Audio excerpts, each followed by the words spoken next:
Hello, CTS Nation, and welcome to another episode of the Canadian Talkin Shop podcast. I am your host, Stu Francis, and normally you'd be joined by my co-host, Mr. Mike Berikoff himself. However, he's currently preparing for his new journey, and what that journey is, you might ask? Stick around to next week's episode where Mike rejoins the podcast and explains what's next for him. Now, Mike's not going anywhere. He's still very much a part of the show, but we're going to be rolling with some different co-hosts for the next little while Mike is on this journey. So if you're ever at all interested in being a guest co-host on the podcast, please find me on Instagram at CTS_pod, send me a DM, or at Facebook at ctshoppod. Just ctshoppod.com. CT Shop Pod on Facebook. Hit me up there as well. This week, we're doing things a little differently. Not just the fact that I don't have my co-host with me, but I recorded an episode with a very good friend of mine and my spiritual mentor, Susan Weber, way back in February, I want to say. And it's one of those episodes that I was really excited to release. And it was actually going to be the third episode I was going to release, but it happened and we recorded it about a week before my dog Cooper died. And that's when the show went on hiatus. So that episode's kind of just been in the back burner for an instance like this, where we just simply didn't have the time to come together to record something. So I wanted to share this with you, and I think you're really going to enjoy it.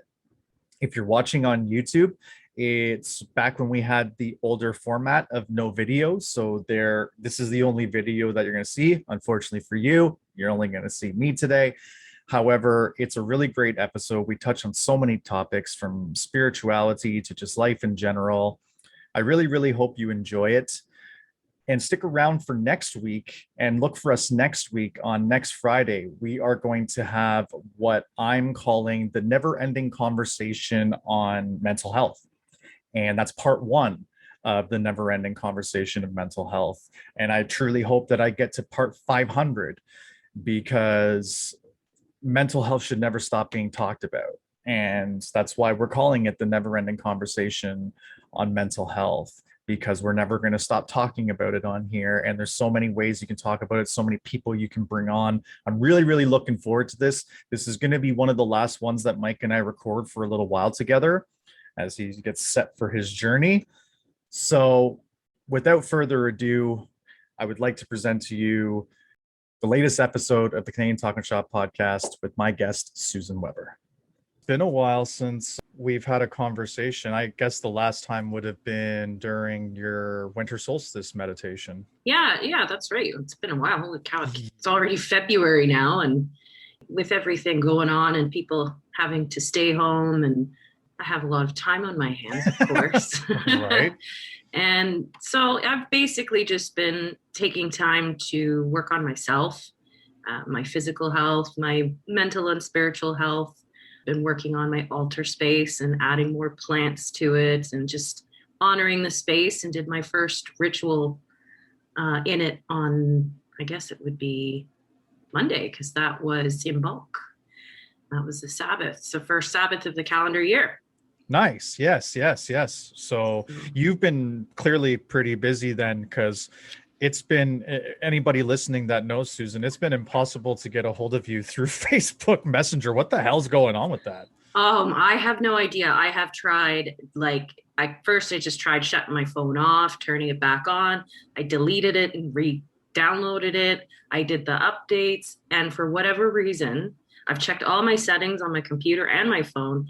Facebook Messenger decided that, you're not going to get a ping and an alert whenever somebody messages you. So I have to go in every single day and keep checking it to make sure I don't miss something.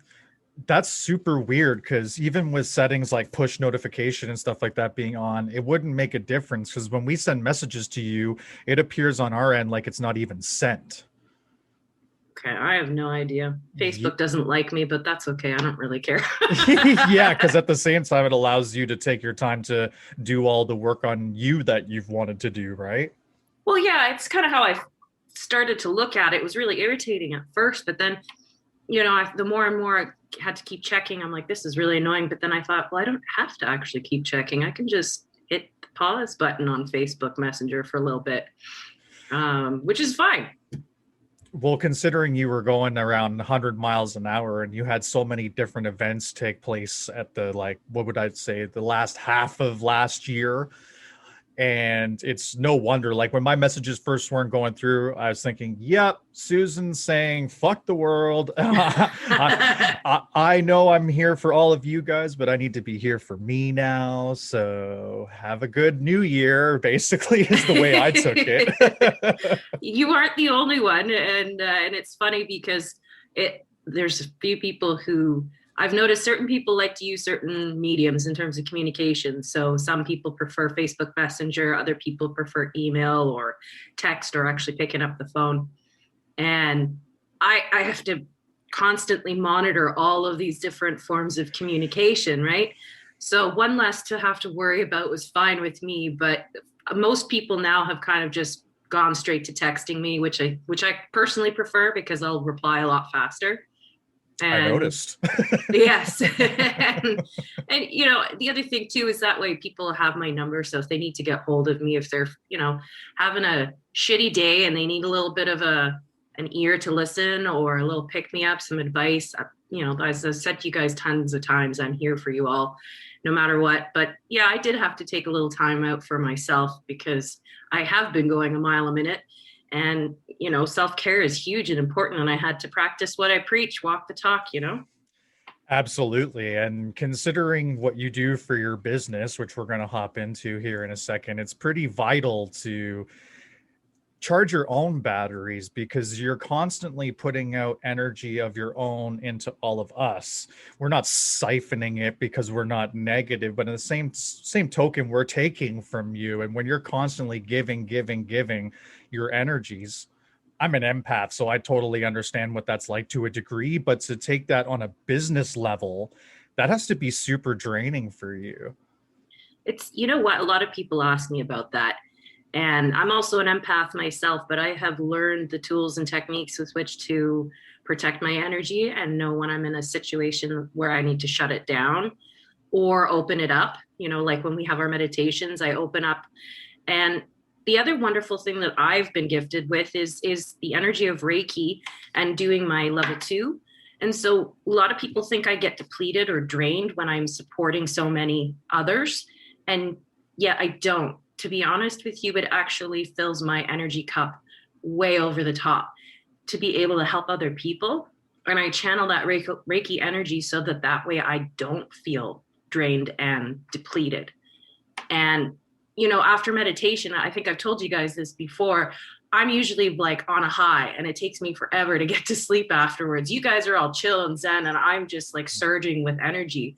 So when I feel drained, I'm the first one to say, okay, guys, I'm taking a time out for a day or two. I need to go and just walk in the woods and do my thing. But for the most part, doing the work that I do, it actually boosts my energy. Which is really cool. And let's get straight to it. So what exactly do you do? I think the question is, what don't I do? No, I'm just kidding. Honestly, that probably would have been a better question because you do wear many hats. Yes. So, when people ask me, what do I do? I always just sort of I start off by saying I'm a spiritual artist. And I love the looks that I get from people because they're kind of like, well, I get the artist part, but what's the spiritual part? And so the spiritual part is that I channel energy and messages from spirit, from guides, and put that into my creations. And whether I'm creating an object or jewelry, or whether I'm creating a space for meditation or a workshop where I teach a variety of things from all about crystals to, manifestation to smudging and all those things. So I'm a teacher as well, but I'm more, I suppose my real role is spiritual advisor. That's kind of probably a better way to put across to the listeners what I actually do. I'm a support role for everybody who's decided to choose a more spiritual path. And what that means, it doesn't mean you have to practice any particular religion. I'm not judgmental about anything that anybody believes, but I'm there to support those as they're going along their journey. And when you choose the spiritual path, it's not necessarily the easiest path. Everyone thinks spiritual love and light, and that's part of it. But spiritual path is about going through a lot of crap and a lot of shit and a lot of crappy experiences, but coming out the other side better for it and being able to help others who you meet along the way going through something similar. I couldn't agree more. I mean, that's what drew me to you after years and years and years of shoveling my own shit and going through my own situations. And I completely agree with when you said about religion and whatnot. People often misconstrue the things that maybe we get into. We'll explain a little more in detail on the certain things that we enjoy or practice and whatnot. But people look at that as like, oh, I'm a Christian. I'm sorry, I can't get into stuff like this because it goes against my beliefs, which is so far from true. You probably get that all the time though, don't you? Well, yeah, I mean, I also work part-time at, metaphysical store, Nature Spirit in Milton, and we get people that walk in there. I had a lady once, it's funny for me because, from my background, I don't judge, as I said, anybody's belief system. We're all in this crazy world together. Absolutely. But, she came in and she looked kind of afraid. And I said, is there anything I can help you with? And she said, well, I feel like I have, bad energy around me, or that somebody cursed me or put some bad juju on me. And my friend told me to come here and see if there's something that I could get to help get rid of it. And I said, okay. And I said, so what kinds of things are you looking for? She said, well, I don't really know. So I started to ask her about her religion and her background and what the situation was about. And she shared with me that she's Catholic. And so we got to talk and she asked me a question. She said, the candles I kind of can understand because we have them in church, but what about these rocks? And so you have to understand, in a metaphysical store, we sell gemstones and crystals and minerals. And yeah, essentially they are rocks. They're much prettier, shinier rocks, and they carry, different energies about them. So I said, well, these are, crystals, and they have different energies, and they can be used to help ward off negative energy.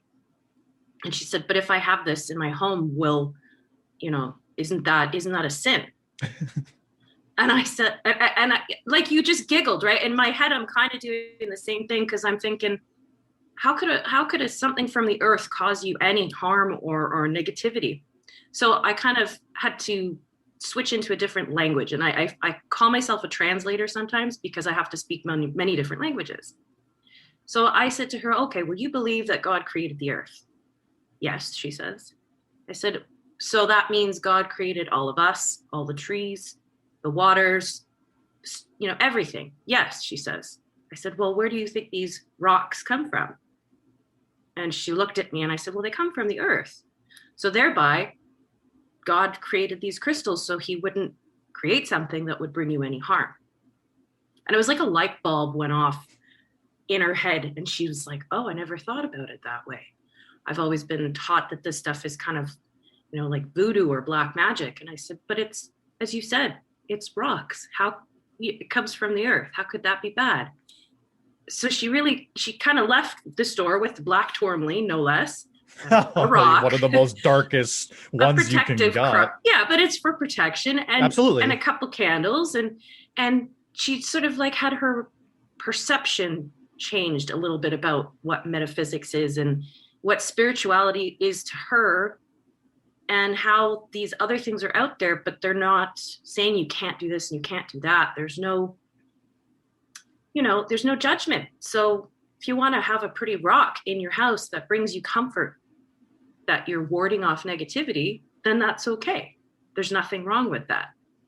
No, there's absolutely zero wrong with that. And unfortunately, when it comes to organized religion, especially, it's part of my problem with organized religion is how pushy they are on right and wrongs and their opinions of right and wrongs. And I'm not suggesting that anyone who practices organized religion is like this, but religions do flawed teachings a lot. And that's a prime example of one of those teachings that's flawed. And there's a lot of it too. I mean, from the deity Baphomet to just like witchcraft, which has a total negative stigma attached to it. Smudging, all this stuff could be considered, like you said, black magic or voodoo or devil worshiping. People see pentagrams and they have it in their mind that the pentagram is an evil symbol, even though the pentagram is only quote unquote evil until it's turned upside down. Right. So you must have so many different variations of this conversation that you could give examples of. And how is that a frustrating thing for you, or is that just something that you know comes with the job and you have no problems even maybe motivated to help change the perception? I don't find it frustrating at all. I love it when I get people coming into the store who either don't believe in any of it or have a very staunch view about it. Sort of, I'm going to use the word negative view on it, if you Sure. will, or opposing view. I love it when those people walk in the door, because here's the thing that gets me. They walked through the door, even though they don't believe in any of it, even though they think it's bad or negative or whatever you want to call it. They walked through the door. So I already know I have an opportunity to maybe have a really honest conversation with them, let them share their views, and me kind of take that and spin it and put it on its head, because they probably haven't ever had anybody take the time to listen to their side of it and then give them another way to look at it. So I really enjoy it when I get people like that coming to me. I had another gentleman, he's pure science-based. My dad, he's an atheist and he doesn't really know what the hell I do. He's tried to understand it.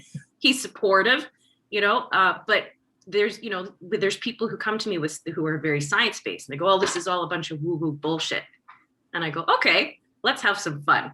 And I actually had a gentleman come in with his wife, and she goes, our niece is into all this stuff. We wanted to get her something for her birthday. And I'm listening to the two of them talking, and he goes, listen, I want to be open-minded, but I don't understand any of this. I don't believe in any of this. But if you got to have something to believe in, well, that's okay too. And he came up to me and he said, can you really tell me how this all works? Like, how do these crystals work? Because I'll tell you right now, I don't believe in any of this stuff. And I said, okay. Well, just because you asked that question means you have an open mind. So let me show you. So I used a tool called dowsing rods or divining rods. And what do they do? Sorry. They measure energy fields. Okay. And back in the day, they were used to find water on farms so that farmers knew where to have their wells. So they have water for their feed and for their plants and for their animals. And so basically they're L-shaped rods. You hold the shorter part of the L in your hand and the longer part sticks out in front of you. And when I use them, I set an intention to measure the energy field of the person before me. So I had this gentleman stand at the front of the store, and I was at the back of the store. And you've been into the store, it's what, maybe like 40 feet long? Yeah, something like that. So then I direct the dowsing rods towards, to face the man. And I set my intention to measure his energy field. And I explain that once I reach your energy field, the rods will either move inward and come together, or they'll move outwards. Either way, doesn't matter. It's just the indicator to show, yep, here you are. You've reached the energy field of this person. So, and I guess I have to explain what an energy field is as well, because people are probably going, what the hell is that? So we all vibrate a different frequency. So if you think about yourself being in a bubble, the bubble could be really big, could be really small. That's your energy field. And, if you think about a radio, every radio station has a different frequency. And that frequency is indicated by a number, 102.1, 104.5, right? So they have that's what the frequency piece means. So we're all different radio stations, vibrating different frequencies. And sometimes people can actually see them, and sometimes people can't. So a lot of us can't see that or feel it. So I use the dowsing rods to walk towards the gentleman. And when the rods moved inward, I stopped. And I was standing about 20 feet away from him. And I said, so put yourself in the middle of a bubble. And I'm at the edge of the bubble, but that bubble goes all the way around you sideways, up and over. You're in the middle of this bubble. So your radius of energy is about 40 feet. So anything that interacts in that bubble, you will sense it, you will feel it, it will influence your energy. So if there's a crystal which has its own frequency or energy bubble in your space, you'll pick up on it, or a person, or maybe even an environment. I mean, if you think about, let me put it this way. Think about being in the woods. No people, no noises except the sounds of nature and what that feels like. Now, put yourself in the middle of Times Square on New Year's Eve. So yeah, amplified. Totally different feeling. Even if you're just doing that exercise, thinking about being in those two places, completely different energy, right? Absolutely. So I showed him, and then I gave him a crystal to hold on to, black obsidian, because that's one of my go-tos for empaths, because it brings your energy field in closer to you to sort of protect you from picking up everyone else's crap. And I did it again, and I was able to walk right up to him. I was about a foot away from him. And he saw the dowsing rods move on their own. He could tell I wasn't moving them.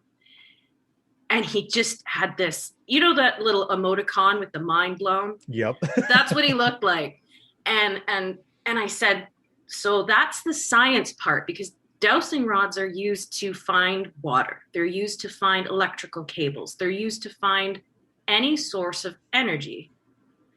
I said, and you are a source of energy. You're mostly made up of water. So of course, dowsing rods are going to be able to detect once I get close to your energy field. And so that was the science behind it. And that helped him kind of then go, oh, okay, so there is something legit about this. And then with the crystal, he saw the change and he goes, okay, so there is actually something going on here. And by the end of the whole experience and spending some more time talking, he said, you know what, I must thank you, because I get it now. And I'm not fully a believer, but I believe in these crystals. That definitely was proven to me today. So I like a challenge. Yeah, that much I definitely know about you, because you take on quite a group of us that give these challenges for you to dissect and navigate through on a constant basis. But I'm really actually, this is one of the things why I was really excited to have you on, and you're going to be one of the very, if not the very first episode, but I think you're going to be episode 2 or 3. I'm not exactly certain yet, but I was super excited about this because I've had people try to discredit me a lot on my path, but because I've been on this path for about 2 years almost, and something I tell everybody is you can't just go, I want to know every single little thing there is about spirituality. Let me buy every single book and I'm going to read every single book and I'm going to be a total knowledge freak about spirituality, because it just doesn't work that way. You kind of hit that when you said when you come into the store, obviously they felt compelled to do it. And there's so much intention behind going into the store, picking up crystals, being drawn to things. And that's kind of how spirituality works in a whole. You're just kind of drawn to whatever you're drawn to. And that applies also to the learning aspect of everything. And it goes when it goes. So I haven't forced nothing, and I haven't been like, I got to go and I got to Google every single little thing. I mean, I have the Crystal Bible. It's not like I study every single stone that I have through and through, so that if someone questions me, I can say, oh, well, I can tell you everything about amethyst from when it started to blah, blah, blah. It's just not possible to do unless you're called upon to do it. And I've been called upon to know what I know up until this date, but it's not as strong as someone like yourself. So just even hearing that example of the dowsing rods and proving that there is a science behind this, because someone questioned me about moon water. I was going to go put some moon water out and they're like, what does that even do? What is the scientific properties behind that? And I appreciated the question. I was kind of offended, but when I look at it from your perspective, their mind is open enough to ask the question to try and understand. So I think going forward, I'm going to take less offense to that sort of thing and try to understand that they're trying to understand. Yeah, well, you know what? When people ask questions, it's not, I think in our society, a lot of times people take the questions as an insult. They're slinging shade your way. Yes. Like they're questioning what you believe in, and that we get our defenses up. But for me, when people ask me questions, it's an opportunity to either educate or change somebody's perception on something so that they'll think about it and, you know, take that away at the very least to think about it and go, oh, there might be something to that. Oh. Yeah, and that's brilliant, especially in this world that we're speaking about, because you're going to have so many people discredit. And just quickly, what is the scientific properties behind charging water under the moonlight, aka moon water? So moon water, basically, you can use any kind of vessel you want. Traditionally, you use glass. You place water into the vessel, whether it's a jar or a bottle or whatever. It doesn't have to be placed outside. It can be placed in a windowsill or on a table where the light will basically bathe the water. And so it's traditionally done in a full moon, but you can do new moon as well. And it's about harnessing the energy of that planetary orb, the moon. So the moon carries its own frequency and it changes just like our energy frequencies change too, whether it's because of where we are or what our health is or our emotional state. The moon changes through all the different phases. And so under a full moon, for example, that's a high energy. And you know what? There's a science behind it, because if you ask any doctor who works in an ER, they know when it's a full moon, it's going to be a zoo.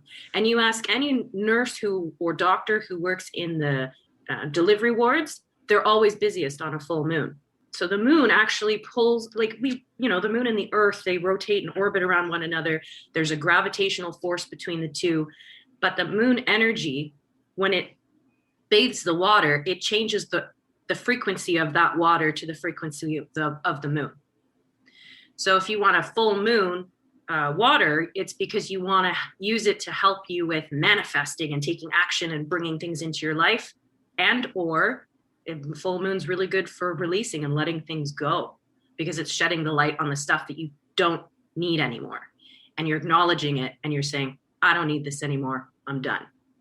So it kind of goes both ways. It's a little bit more in depth than maybe you wanted an answer, but no, I want it as in depth as possible. Like anything that I ask, if you can give the most in-depth answer on it, that would be brilliant. Because the people that are going to be listening to this are going to be people that are going to be super interested, and there's just going to bolster their education on this topic, or they're going to be people that have absolutely no clue. They're just listening to it either to support me or because they're mildly curious. And the more details we give, the more perceptions we can change. And I think that's one of the most important things about my platform is I don't want to just change people's perceptions on this topic. I want to change people's perceptions on many topics. So be as in-depth as you want to be.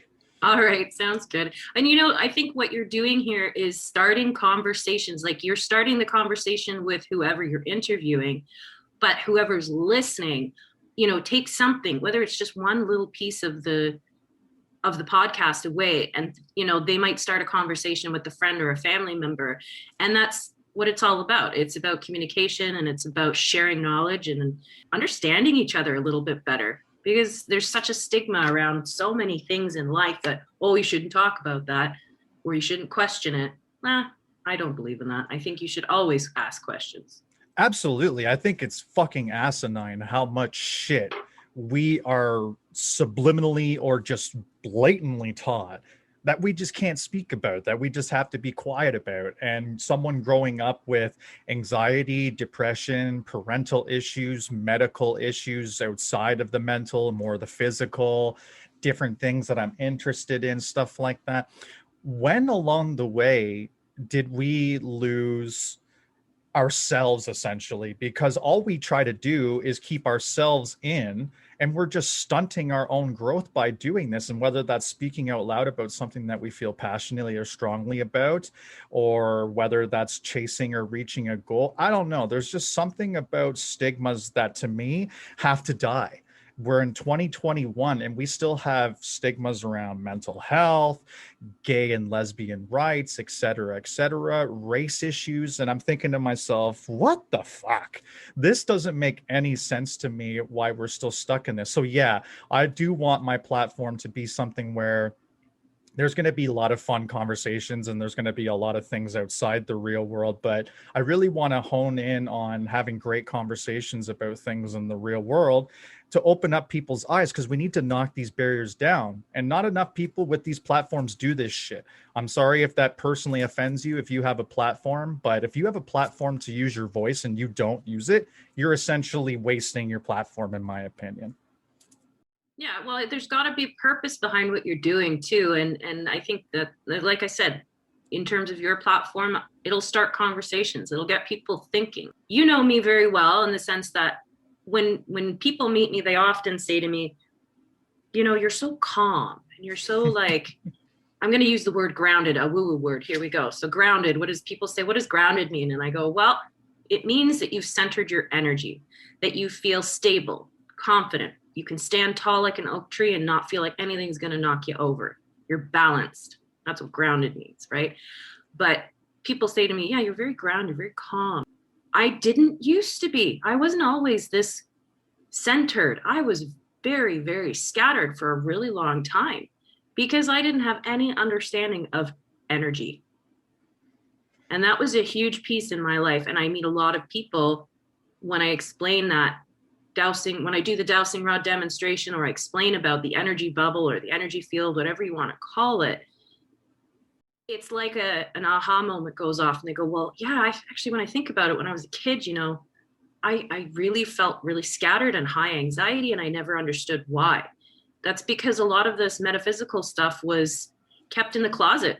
There weren't very many stores around or people that you could speak to ask questions or have them share a little bit of information to allow you to kind of have a better understanding about yourself, at the very least, never mind everything else in this crazy world. And earlier you were talking about education and stuff, reading all these books, right, to learn all about this. Well, I started my journey as a little kid making an invention in a science class to turn regular rocks into crystals. Cool. Right? And then for the longest while, I had experiences, what I now understand now to be experiences with spirit, that I didn't understand at the time. And I'd always been told that, not just, not my parents or anything per se, but just in general, I'd always been told that, ghosts and spirits aren't real, and that crystals are just rocks from the ground, and there's a geological side to it, but nothing more. There's more, there's nothing more than science behind it. And as I kind of started to come into my own awakening and being more mindful of what was going on around me and what I was experiencing, I started my journey with crystals. And a lot of people start their journey with crystals or Reiki to get a better understanding of things. And a lot of times they go to learn Reiki for their own personal healing. Then it evolves, and then they discover something else. Oh, numerology. What's numerology? And then they discover something else. What's tarot cards and oracle cards? And it's part of the journey. That's what I call it, a spiritual journey. It's not just about, like you say, buying all the books and reading all the books. I mean, I just got a new book on gods and goddesses, and I'm really excited to delve into it. But I'm constantly learning myself, and you can't just snap your fingers and know everything. And in the world now, I think a lot of times people are so used to hit the add to cart button and the next day it's delivered to your doorstep, instant gratification. But they forget the best part about it. It's not about getting it. It's about the journey of getting there. Yep, you know what I mean? Absolutely. Oh, totally. We live in such a fast-paced society now where everything is demanded yesterday and there's no thought or future of tomorrow. It's just, why is it not here immediately? Because like you said, the instant gratification factor, right? And with Google, everybody thinks, well, just go Google it. And that's, by the way, that's just as a sidebar. it hurts my heart that people don't want to share information anymore and they just say, just go Google it. It drives me absolutely bonkers. Yeah, I could Google it, but instead I've asked you because I feel you're an expert on this subject and you can educate me in a way that I may understand better than just Googling it, because not everybody can learn the quote unquote book learning way.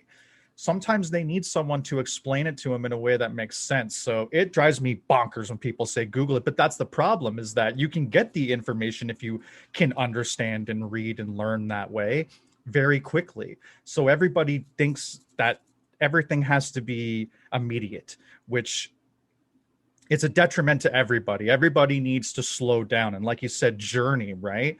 And I've been on my own journey now for 2 years, and we'll definitely get into that. But let's start with the beginning of your journey.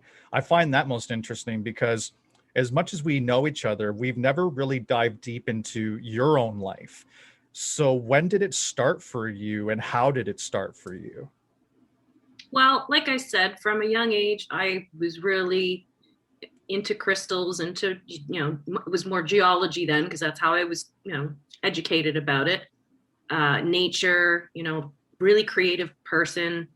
And then, I ended up going to school and graduating, and I took a year off to figure out what I really wanted to do. I had gotten into a few schools. And to your point about education, I am not a book learner. I don't read and then just know. I need to read and apply and do it. Yep. I went to college for that very reason, so that I could hands-on learn, not just read a book. Right. So I actually went to college for hotel restaurant management, totally unrelated. Right. I'm actually shocked because that, to knowing you, it's like, really? That's what you went to school? I can't fucking picture it, man. Oh, yeah. Yeah, that's right. So I went to school for 2 years and I graduated with honors. I originally wanted to start my own restaurant. That's what I wanted to do. Now that I could see you doing. And I worked in a hotel on my year off to see if I liked the hotel industry. Couldn't fucking stand it. Hated that job. Quit after 3 months.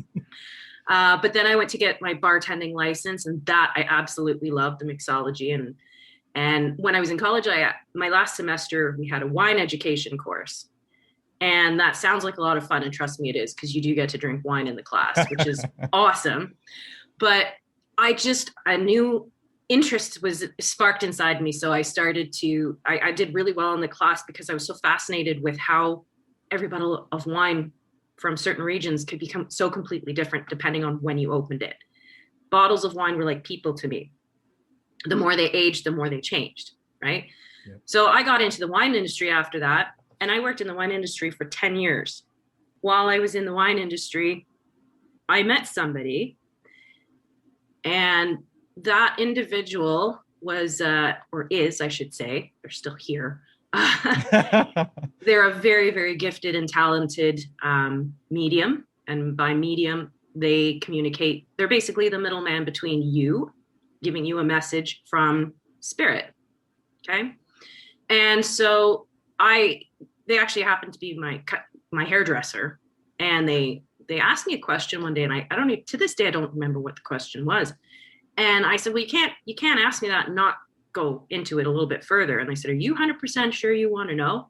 I said, yes, I do. They walked up to me and they said 3 words. They told me, it's not you.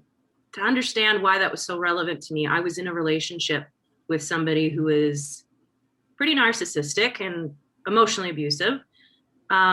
And also we wanted very different things, but they didn't have the courage to just tell me that, no, they didn't want to get married and have kids. And so the last couple of years of our relationship, I had done everything in my power to change me, because I kept thinking it was me that was the problem.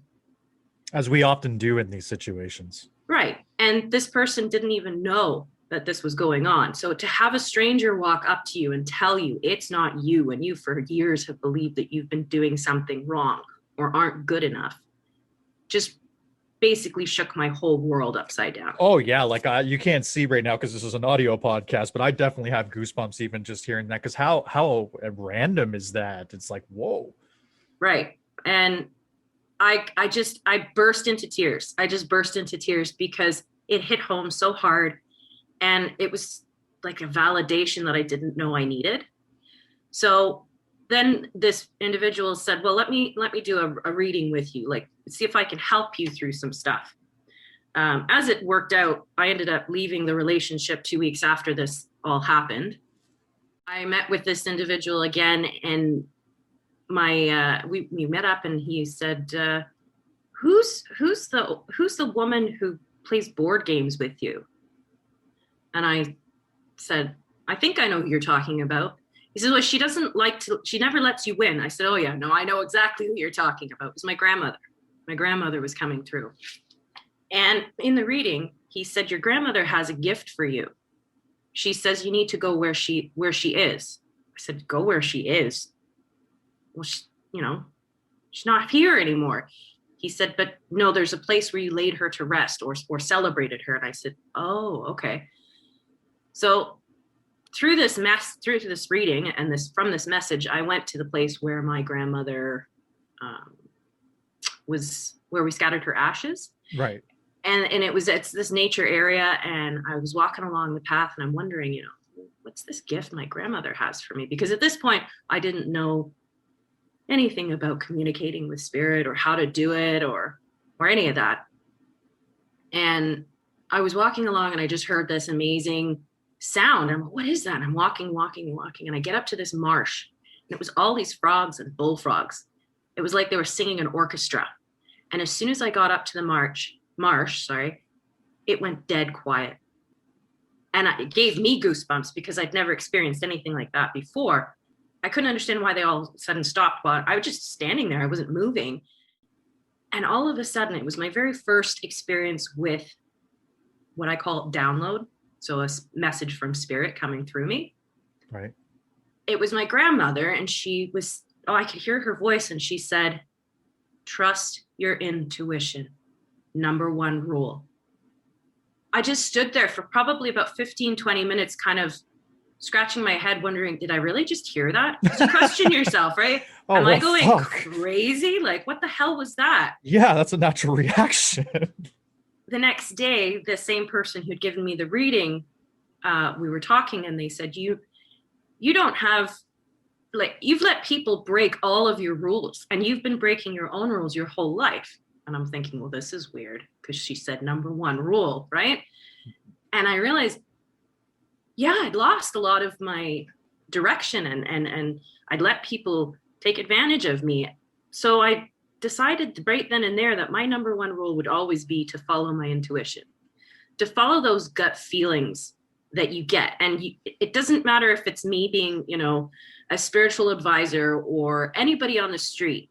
You've all experienced a moment where there's a pit in your stomach and you don't have a good feeling about something. Oh, absolutely. Or, I'm sure you've met people that right away you just go, I feel like I've known them forever, and they feel good, and they're a good person.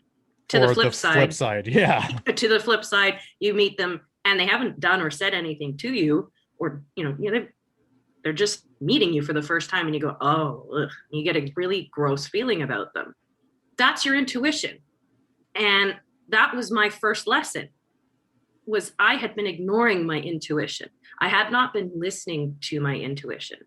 I had been going down the opposite of what my intuition was trying to tell me, and making all these mistakes and bad decisions. So from that moment forward, as I chose to walk on a spiritual path and continue to have that rule, and I don't have very many rules. You guys know I have 2 rules. Number 1, follow your intuition. And number 2, don't impact the free will of others, because you can't force anybody to do anything. You can only make decisions for yourself, how you're going to react to something, what you're going to do, right? Absolutely. And from that moment on, I moved forward, and I discovered, I'd always known about dream catchers, but I'd always wanted to make my own.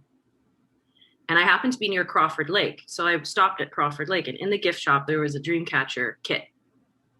And I bought it, and I took it home, and I spent 3 hours trying to figure out how to make this damn dream catcher. Only 3? I'm shocked. If it was me, it'd probably be fucking a couple, maybe 3 days. And I thought, oh my God, it was really hard at first to understand the instructions. And then I made one. And then I started collecting beach glass. I wanted to make the beach glass into jewelry. So because you can find some really beautiful pieces of beach glass. And I thought, well, I want to wear some of them. They're really pretty. Show them off, right? So I tried drilling. Well, you got to do it very, very carefully, and they can crack very easily and shatter all over the place. I speak from experience. No. So I discovered wire wrapping, and I went down a YouTube rabbit hole and sort of watched videos on how to do it and what you need, and taught myself how to wire wrap this beach glass that I liked. And I started to get back into my crystals and learning more and going to crystal shops. And I even took a crystal course. And then I had a Reiki treatment. And then I decided I was going to do Reiki. This is sort of like the snowball effect. That's basically what it was for me. It was, we were talking about the journey earlier. It was like, okay, so it started with this aha moment and this message from my grandmother, my first download from a message from spirit, if you will, to finding the dream catcher, to learning how to make them, to then making them and selling them, to teaching people how to make them, to beach glass and wire wrap crystal jewelry and crystal workshops and Reiki sessions and learning about energy. And that was sort of my first 2 years, was me just learning a little bit more about energy and about these things in a very gradual way. And I went to this networking group because I thought, well, I got to do something with this. I hated my job at the time. It was a toxic corporate job, horrible place to work. And I had decided a long time before that I wanted to start my own business. I just didn't know what it was going to be. And I went to this networking group to maybe sort of figure it out. At the time, I thought I was going to become this master healer and be a Reiki master. I'd done my level 1, and I went into this networking group, and we all sit in a circle, and you get a couple minutes to talk about who you are, what and what you do and what services you offer, and maybe make some connections with other local businesses and entrepreneurs. In the same field or just random? It's wellness. Okay, so it's a whole umbrella of wellness at this point. Yeah, both holistic as well as, Western medicine, right? Gotcha. So, and there's artists in the group as well, and just, it's a, very open, safe space. Okay. So it got to me, and it's my first time in this group, and there's like 30 people in the room. They're like, okay, Susan, introduce yourself. And I'm thinking, okay. And I thought I was going to say, hi, my name is Susan Weber, and I'm a Reiki master, or I'm going to be a Reiki master one day. I'm going to heal people. And the first words out of my mouth were, hi, my name is Susan Weber, and I'm an artist. And then I carried on with my 2-minute blurb. And it wasn't until I got home that I realized I didn't even say anything about Reiki. And I thought, oh, well, I guess sometimes the way you think things are going to happen is not the way things are going to happen. And I got my creative flow back, because I realized, yeah, I'm an artist. And so I got back into being more and more creative, and it's just been an incredible journey. Every year I look back and I think how far I've come from where I was at the beginning of the year. How many amazing people I've met, like yourself and others in our meditation group. And it's just, it helps me grow every single day. But it all started with a message from my grandmother. Which is super cool. I find that it's extremely fascinating that you're just randomly going about your life, and you're at a hair salon, and all of a sudden someone comes up to you and presents you a message, and then that seizes a relationship because you've been given this message as a way of reaffirming to yourself, I need to get away from this relationship. I need to do better by me. It is not my fault. You got some vindication. You're running on a high, and now you're running with your own spiritual mentor sort of deal. That would be fair to classify this individual as at that moment, right? Oh, absolutely. He was definitely my spiritual mentor, and I still go to him when I get stuck sometimes, or if I need a different perspective. And that's incredible. That's amazing. And I'm excited to get to obviously my portion of things, because it's eerily similar. And I think a lot of people are going to listen to this and go, holy shit, they're going to find similarities in it too. And just to see that one simple time that you decided to go get your hair cut took you on a path that changed your whole entire life.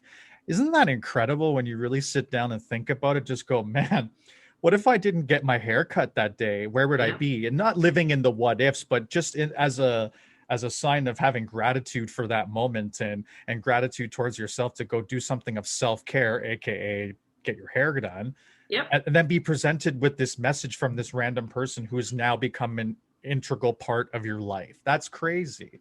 Yeah. And that's the beautiful thing about the journey is that if you are open, and by open, I mean open with your, you know, open with your heart, open minded, opening up your eyes, seeing signs, hearing messages, open to receiving things that the universe is trying to guide everybody. A lot of us shut ourselves off and we're not open. But when you are open, sometimes these magical moments happen and you just can't ignore it. You just cannot ignore it. And from those three words changed my life in so many ways. And as you say, when you look back on it, it's not about all the what ifs. It's about, I am so grateful that I went to get my hair cut that day. I am so grateful for those three words. Yeah, because it altered the course of so many other people's history too. Because if that didn't happen for you that day, we wouldn't be speaking right now. I could be having an interview with someone else or a conversation. Fuck, I got to eliminate that word. I do it on every episode. I do it with everyone I talk to. I'm just like, oh yeah, I'm interviewing. I'm like, no, conversing, damn it, conversing, because it's not a fucking interview. If they want to ask me questions, they can ask me questions too.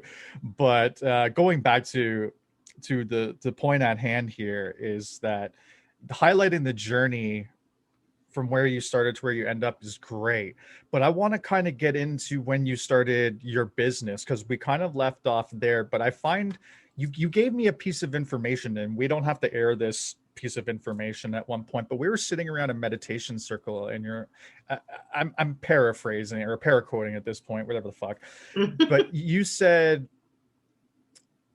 guys, once upon a time, I worked this really shitty job, and I was just running on empty, and I was incurring all of these debts, and I was getting all of these debts. And then you did something from that point forward that altered your course that you wouldn't typically think. Like, you went a path that some people would be absolutely terrified to do, but you were more than happy to do it because of the results that came about. So do you mind going into, because I know you know exactly what I'm getting at this point. Yeah. No, I don't mind at all. I share it with, I shared it with you guys, and I'm happy to share it with the listeners as well. If it helps somebody find a little bit of courage to take a chance on themselves, then I'm happy to share that part of my story. So, yeah, I was working in a corporate job, and it was soul sucking, and I hated my life.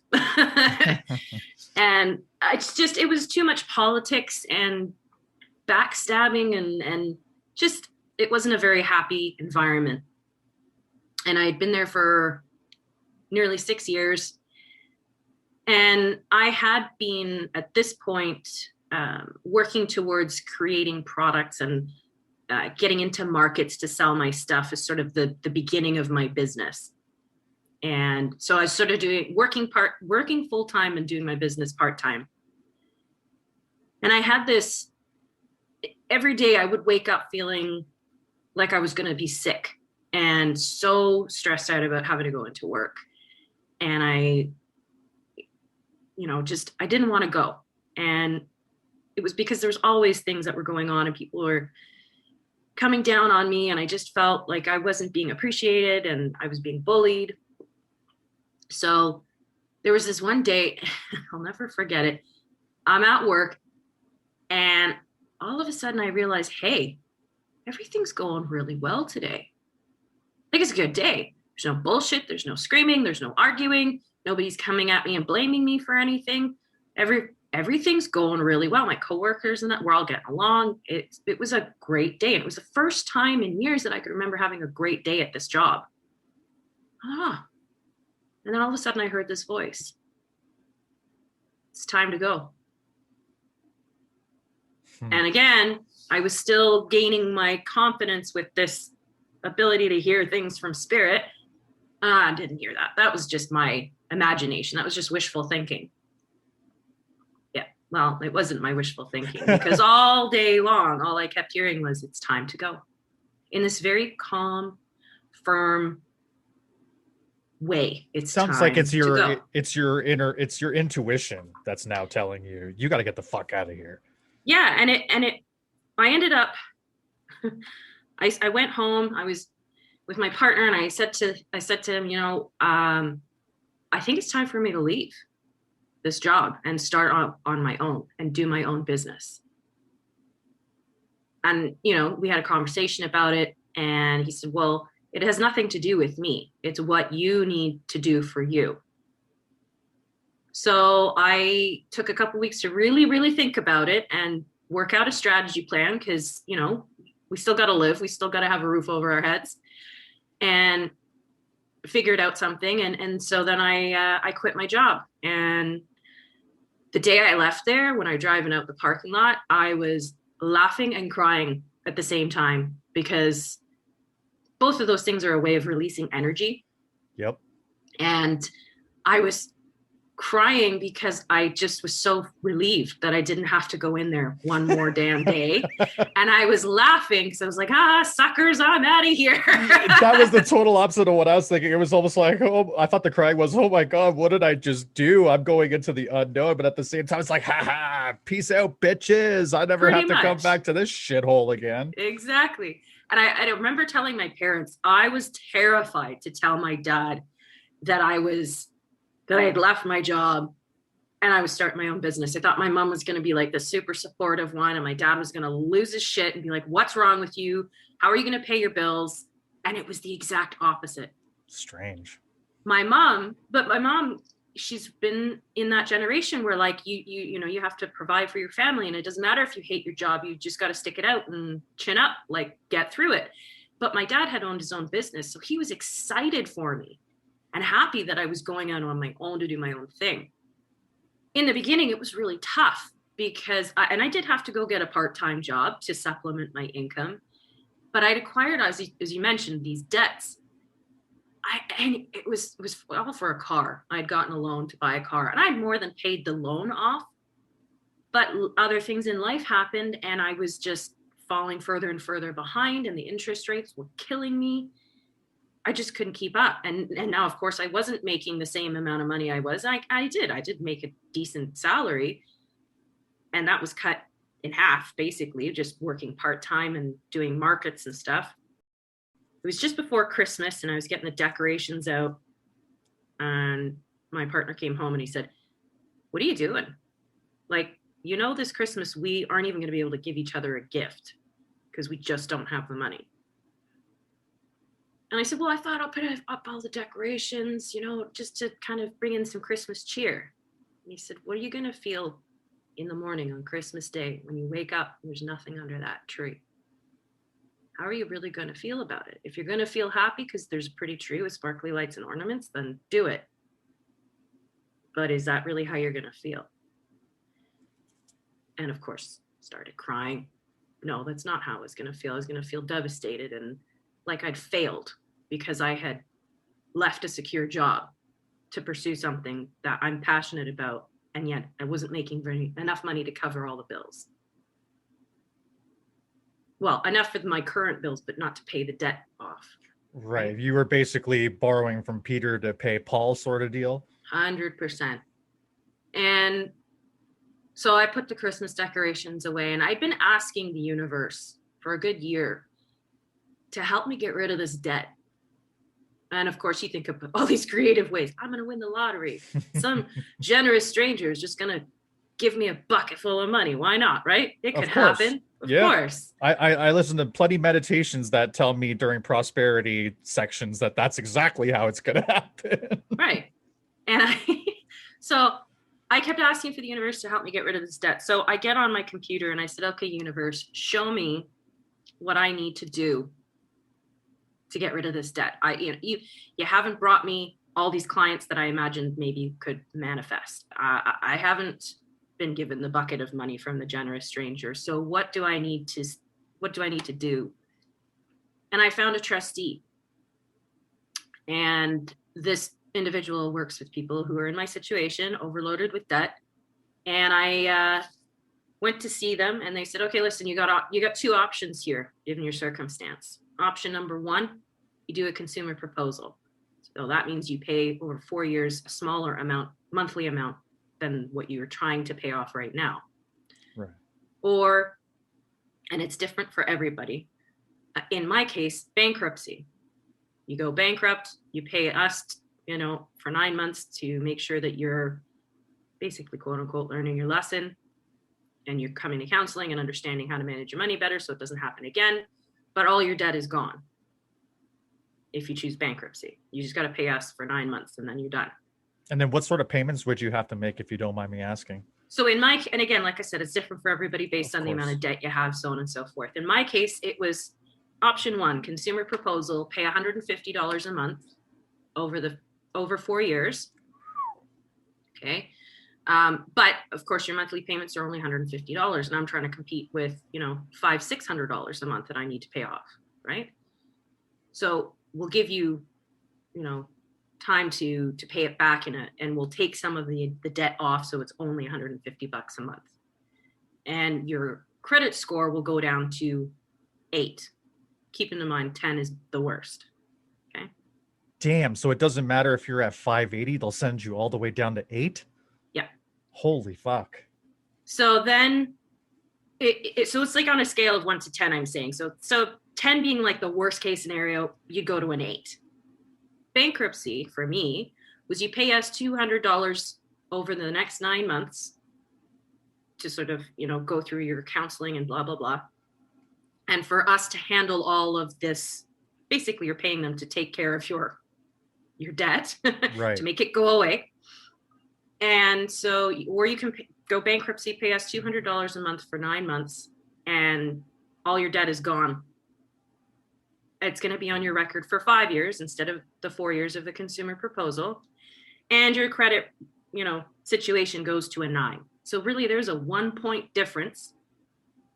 And in terms of making payments, 9 months versus 4 years. So for me, it was a no-brainer. I'm like, I'm going bankrupt. Right.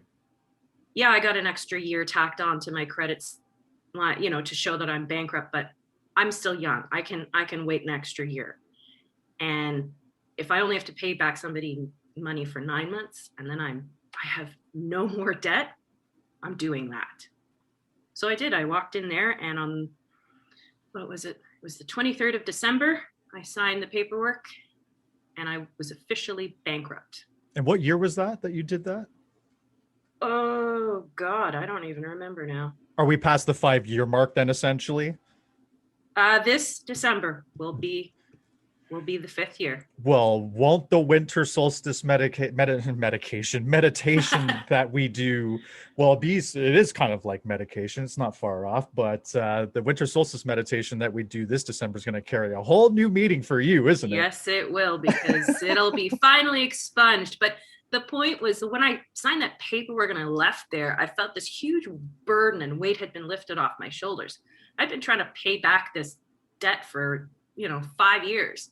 Mm-hmm. And it consumed me, and I needed a fresh start to start my business. How am I going to start my business if all my money's going into paying off this debt?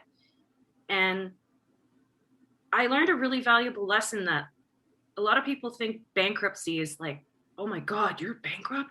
That's horrible. And in my case, that wasn't it at all. It was the best thing that ever happened to me, because then the money that I was bringing in was going back into my business so that I could keep growing it and keep growing it. Well, that's exactly why I wanted to ask you, because again, stigmas, right?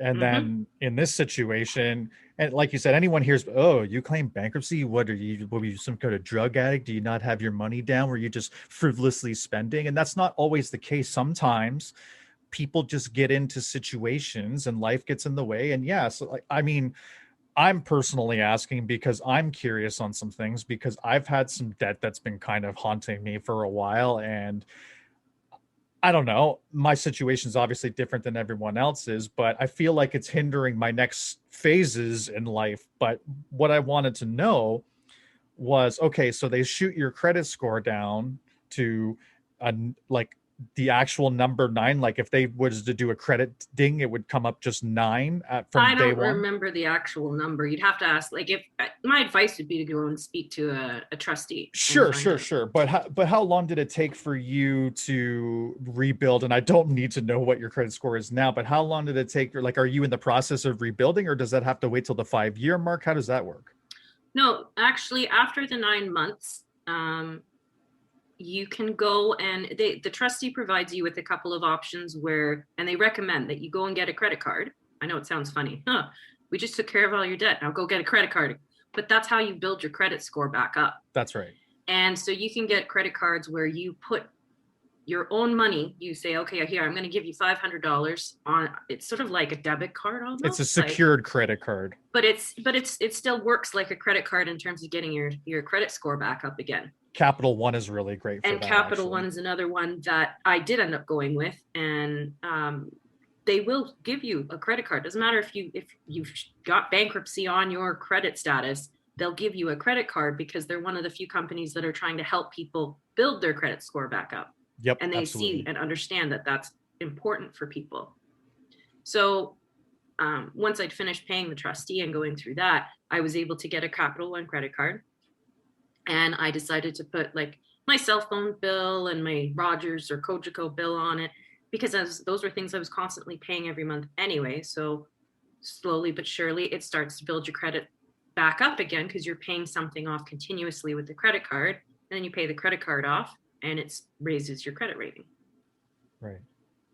So that makes it, once you get to the 5-year mark, you've already built back up your credit score.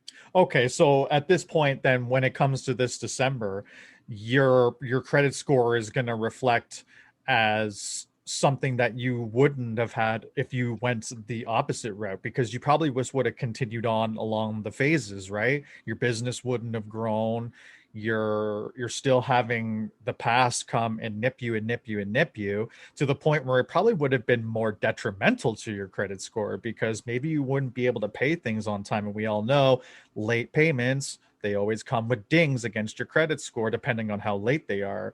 So I think I'm not going to be the first one to say everybody just go claim bankruptcy. And again, no. Every situation is different, but it helps people like myself that is in the middle, trying to figure out what the next step is. And at least what I know I'm going to do now is I'm going to go speak to a trustee and let them give me my options or whatever. But it's just encouraging to know that if anyone's looking down the barrel and they've already spoken to a trustee that's listening to this and they've told them your best option is bankruptcy, but you're petrified of it, life goes on. And you know what? It could be even better depending on your situation.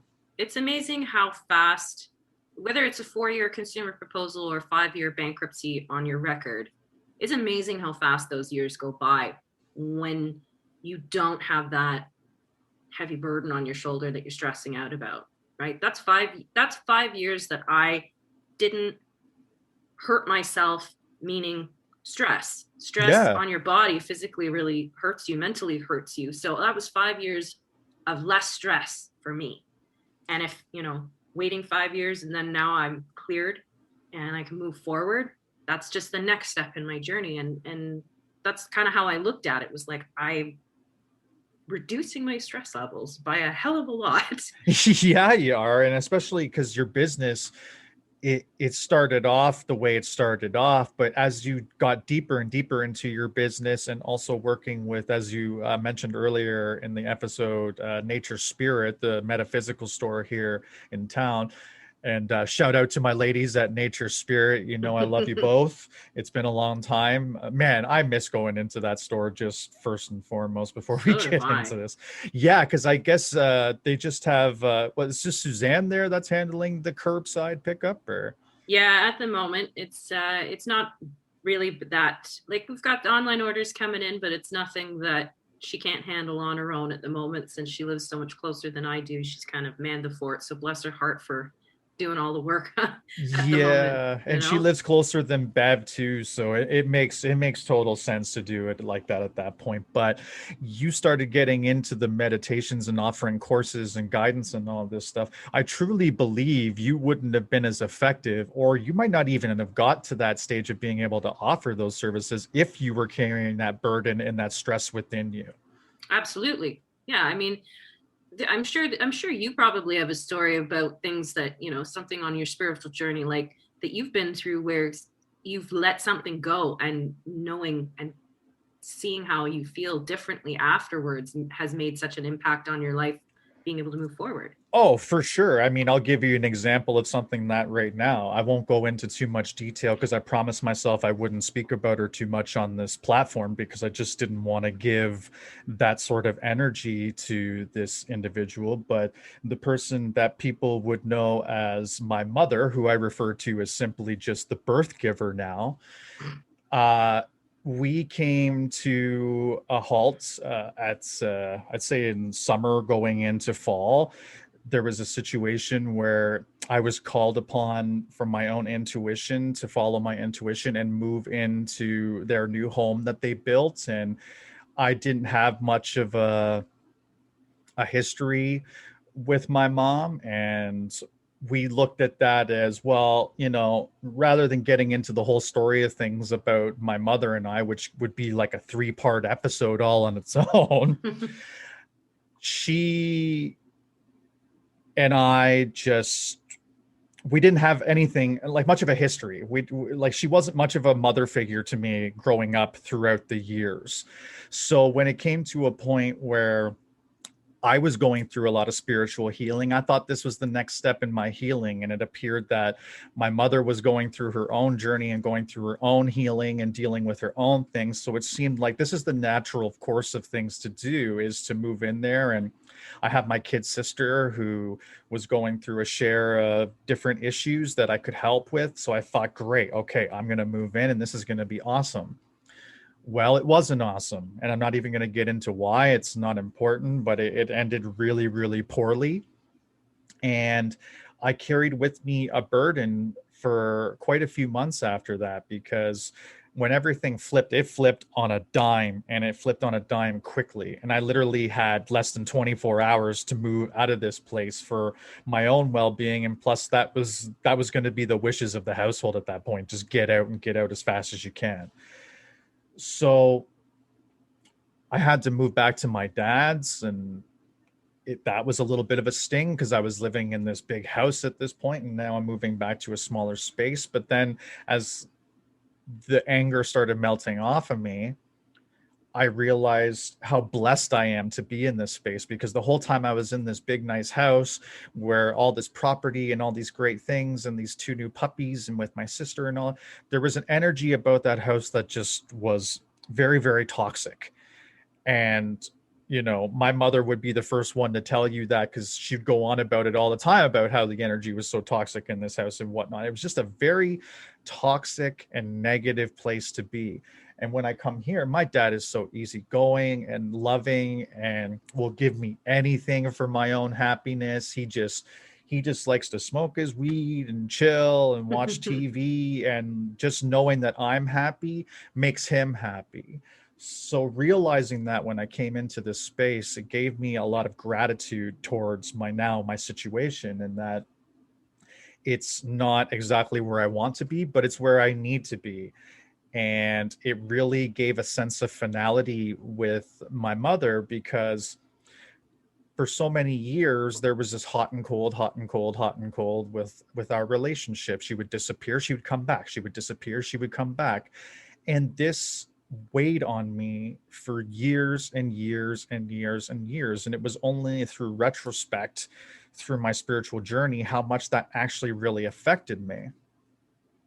So I was coming up towards Christmas, and as you know, we had our winter solstice meditation, and it was a special one for me because it marked 1 year of our meditations together. And it was Yes. really, yeah, and it was really the birthplace of my journey. It was like the baby steps of my journey. And I would reflect back and go, wow, like it's so crazy how far you've come in this. But the flip side to that was I did that with my mom. I brought her in on that, and we did that together, and we I had a very, remember. yeah, and we had a very powerful meditation. Like that was, to me, you've done a lot of good ones. Like I can't rank them all because we've done so many, but that one will always be number one to me because it was the most powerful and it drew the most out of me, and it was my beginning, right? I've never meditated before a day in my life in that sense. Everybody's meditated at some point and they just don't know it. Hmm. And that's just shutting off your brain and just not thinking or having any thoughts and just being calm and whole. For me, my mind is always running on a motor, having ADHD and whatnot. So for me to be able to slip into that space and use my imagination, I walked out of there saying to my mom, I said, if there's a religion and that's it, that's what I believe in. I don't know much about this, but whatever I just did or whatever we just went through, that's what I believe in. So I'm reflecting back a year later on how great all that was, but then it really stuck with me how my mom was not there to do that 1 year with me. And then 2 short weeks later was going to be Christmas, and I wasn't going to see my sister, and I wasn't going to be a part of any of them. And I was really, really down on that meditation that we did. And I was so thankful and happy to do it, but I felt so out of sorts because it was so conflicting. It was this internal battle of, I love that I'm here and I love that I can celebrate this landmark, especially with how our society is. And this was pre-lockdown, so everything was kosher in terms of legalities. And if I was really, really blessed, and I had a lot of gratitude, the fact that we were able to sit there. But to be able to sit there and just know all these things that I'm not able to do with this person anymore really started to wane on me. And I was really nervous coming up to Christmas because every single year, no matter what really happens, except for like a few years in my childhood, and there was a couple years in my early 20s where we didn't have Christmases and whatnot, but it didn't matter to me then because I had so much hate in my heart for her that I didn't want to be anywhere near her. But this time was different. I didn't have that hate in my heart anymore. I had that sense of finality of knowing more than likely I'm never going to speak to this person again. Now, you can never say never, and there's lots of different things that could happen that could possibly lead to such a thing. But if I can help it, I never want to speak to her again. Right. So, and then Christmas came, and it was the best fucking Christmas ever. And I'm going to explain why. Because every year going up to these Christmases with my mother and such, I would just be in a mood. We would have to go do something at my grandparents' place for their little family parties. And I hated those parties. And I was such a jerk at those parties because, you know me, I'm a smart ass. Right? Not you. Come no, on now. not me. And also very sarcastic. So that's why we get along. that's exactly why. Well, one of the big reasons anyway. But yes, that's because at first I'm like, you're a spiritual person, and I've never really met a spiritual person before. I wonder how a spiritual person is going to take like my brashness and my sense of humor and whatnot. And lo and behold, like two peas in a pod. So, but yeah, it was just I would just have this energy all the time of just being like, oh God, I got to go to their fucking house and do this goddamn party that I just, I can't stand it. And I'm such a jerk to everybody because it's all fake and it's all bullshit and there's no love and all you feel is just negative energy. And then looking back on it, I felt that energy change in the current state of what my Christmas was today. I said, I didn't have to fret about going to my grandparents' place. I didn't have to fret about going to my mom's on Christmas Eve and putting on this show like we're this happy family. But realistically, I haven't seen these people maybe even for the whole year. There was points and times in our history, but I'd only see them on Christmas. I wouldn't even see them on birthdays. There was one year where I didn't hear from them until 7 o'clock in the evening on my birthday. And it was a text message saying that they were on their way to Ireland. And I was thinking to myself, here I am sitting around thinking I'm not even going to hear from you guys because it's not my job to get you to talk to me on my birthday. It's your job, especially as the parent. Right. And I'm sitting here wondering when the fuck you're going to message me. And then you message me at like 6:30 saying you're at an airport terminal, and the reason why you couldn't meet up with me for a dinner or for a lunch is because you've been preparing for this trip that I had no idea about. That's to kind of give you an idea of our relationship. That was our relationship for the longest time. They lived a completely separate life. We were family only by blood and name only, which I plan to rectify because, as everyone can see, I go by Stu Francis. That's exactly what I want my legal name to be, hopefully this year. And just looking back on that toxic energy and environment, and then now I'm waking up in my own bed. I'm waking up in a loving home with the two people that mean the most to me in my immediate family more than anything else, my dog and my dad. Right. And we just chilled all day. I got to smoke my joints, I got to do whatever I want, and it was the best feeling. So I just took that all in. I realized this is it. This is your essentially saying goodbye to this feeling or to these people, and you're now letting it go. And it took me a few days, but I promised myself on New Year's Eve that I would not carry the burden of these people going into 2021. I had too much momentum going at that time. I had too many things that I knew I was going to execute on and implement, and things that I've been talking and talking and talking about for so long. And I knew I had to let them go. And being honest with you, if I wasn't on my spiritual journey, I don't even know if I could even do that, because like you said, you start to understand your intuition, and you start to understand energies, and you start to understand why everything is the way it is, or why a reaction happened, or why a feeling took place. Once I figured all that out, it was very easy to let them go, and I haven't looked back since. I miss my sister.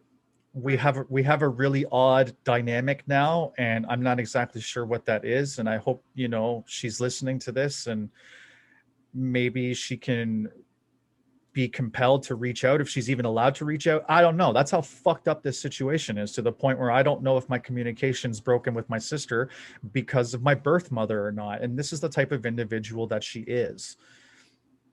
So if you're listening to this, Jay, I love you dearly, and please reach out to me and let's shoot the shit or talk if you're able to, because I don't let you go, and I will never let you go. You will always be a part of me. You will always be in my heart. However, the people that you live with, as far as I'm concerned, they're dead to me.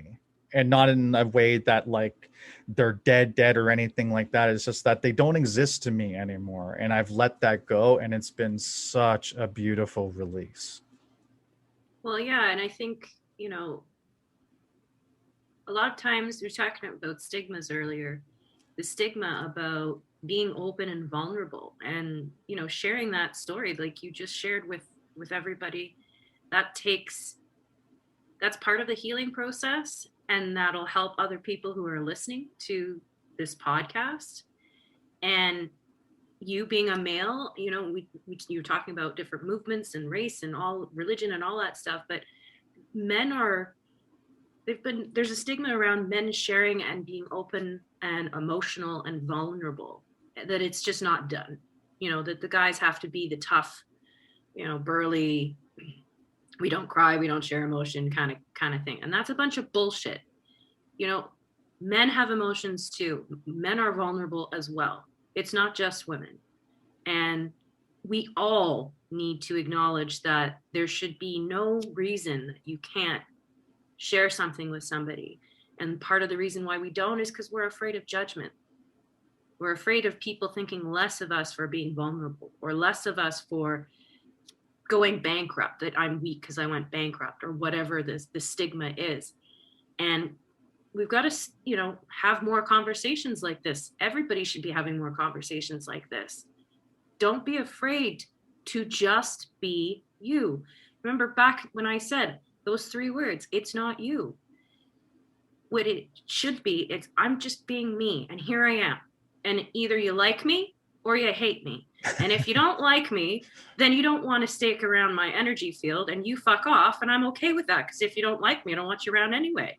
And if you do like me, that's amazing. Let's build a relationship and a connection and have conversations and support one another.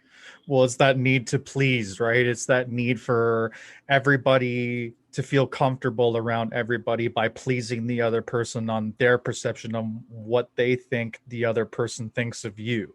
It's so important to so many people, and in some aspects it's still important to me, but I've let a lot of that go. I was even speaking to my friend Meg the other day, and I said to her, I'm like, there's going to be people that aren't going to like this or like what I have to say, but fuck them. I am going to be exactly who I want to be. I'm going to say whatever it is I want to say. I'm going to be respectful. I'm not a racist, or I'm not anything that would be cancel culture worthy, but I'm going to be me. And if people don't like that or don't want to support that, that's fine. But I'm going to be me, and being my true authentic self is going to be the reason why I'm going to be successful at this, because I don't give a fuck about anyone's perception of me and what they think about me or what I say. I don't give a fuck if there's people that are super family orientated that are disgusted about what I just said about my mother. I couldn't give a shit, because that's your opinion. That's your cross to bear, not mine. And truth be told, I'll probably never hear anything from you. Or if I see something in the comments, I'm just going to disregard it. But we're so caught up on what other people think about us. And I just touched on it. We'll probably never even know what the fuck people really truly think about us. And that's the problem. It's through communication and the lack of. Mm-hmm. And that happens so often nowadays. And I'm a big preacher of communication, but I'm learning how to properly communicate myself, because I've had such a flawed way of communicating for so long without even realizing it. And I think so. If you if you combine people's perceptions of everybody not meaning anything to you, just totally disregard it and just be you, and learn how to openly communicate better, things will be so much more different in your life. Because I can attest to this. It has been massively different. It's changed so much of my life, being able to let go of what people think about me and being able to communicate openly like I just did for you now. Well, and it's interesting you're talking about the last meditation we had back in December, and I recognized in the group that everybody in the room was going through something pretty tough. Yeah, very rough energy. It was very, very, it normally it's very uplifting and positive for the most part. I'd say the meditations usually are like that, but that meditation was about a huge healing, about either being at the beginning of the healing journey, like for yourself, coming to terms with everything, and being able to release once you experienced what a positive, happy, chill Christmas was, instead of being something to dread, or whether people were in the middle of it or didn't matter. Everybody in that room was going through something, including me. And that was the other thing too. But and you talked about earlier, do I get, depleted? And even with everybody going through stuff during that meditation, and there was a lot of heavy stuff going on, I still held space for everybody in that room. And I think each and every one of you guys, even if you didn't necessarily consciously think about it, you were all holding space for one another. And that's that community piece that we were talking. There's no judgment in our circle. No, fuck no. And if there was, then I'm going to tell you to fuck off and get out of my meditation group. It would be really silent if whoever is having any sort of judgment, which I believe there is absolutely zero, they're doing a damn good job keeping it to themselves. Yeah, there's no judgments. And, No. I've had people who come and kind of have disrupted the group a little bit and rattled a few people, but then I've spoken to them one-on-one and explained, that person's going through something themselves. It has nothing to do with you or the group. It was just them. And you never see them again, and that's okay. But when we have that heaviness around us,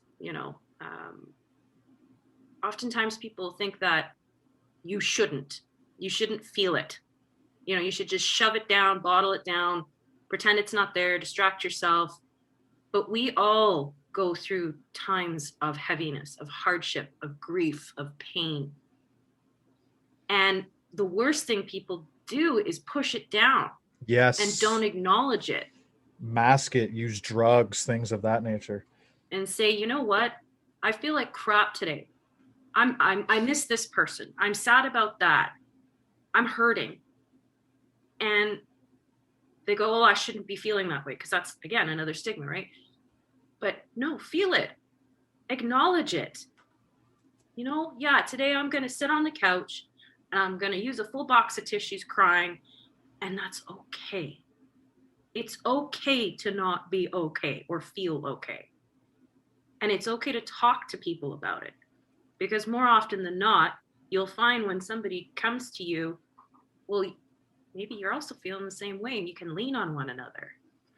Well, that's exactly it, because so many people feel they're alone, which is, I get it. I have felt that way as well, and I'm not going to judge anybody for it. But at the end of the day, that as well as fucking asinine, because there's how many billion people on this planet. You can't be the only one that feels exactly the way you do at that moment, and that's why I feel it's more important to have these type of conversations than maybe, you know, the fun loving easygoing ones, which I still love doing and I still want to do, but I want to have more of these type of conversations.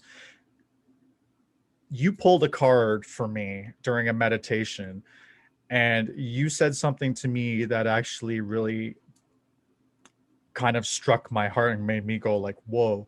Is you said something along the lines of, you're going to have a message for people and it's going to change a lot of people's lives. And I kind of stepped back and was thinking, that's heavy. How the fuck am I going to manage that? And then I sat and thought about it. I'm like, it's the podcast. It has to be the podcast.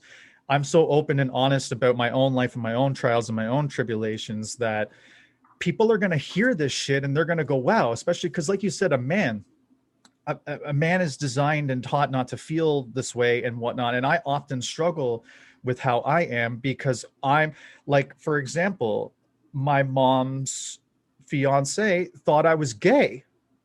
Why did he think I was gay? Why? Because I wear, you know, crystals around my neck or around my wrist, or I'm open and in touch with my feelings, and I'm honest and I'm passionate, and I'm comfortable with my feminine energy that lives within inside of me. Because guess what, everybody, even you macho motherfuckers, there is feminine and masculine energy in all of us. You can choose to ignore that shit, or you can choose to embrace that shit.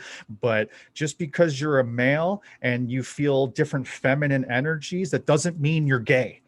It doesn't mean you're any less of a man. It doesn't mean anything. It just means that you're a fucking human being, because we all have it.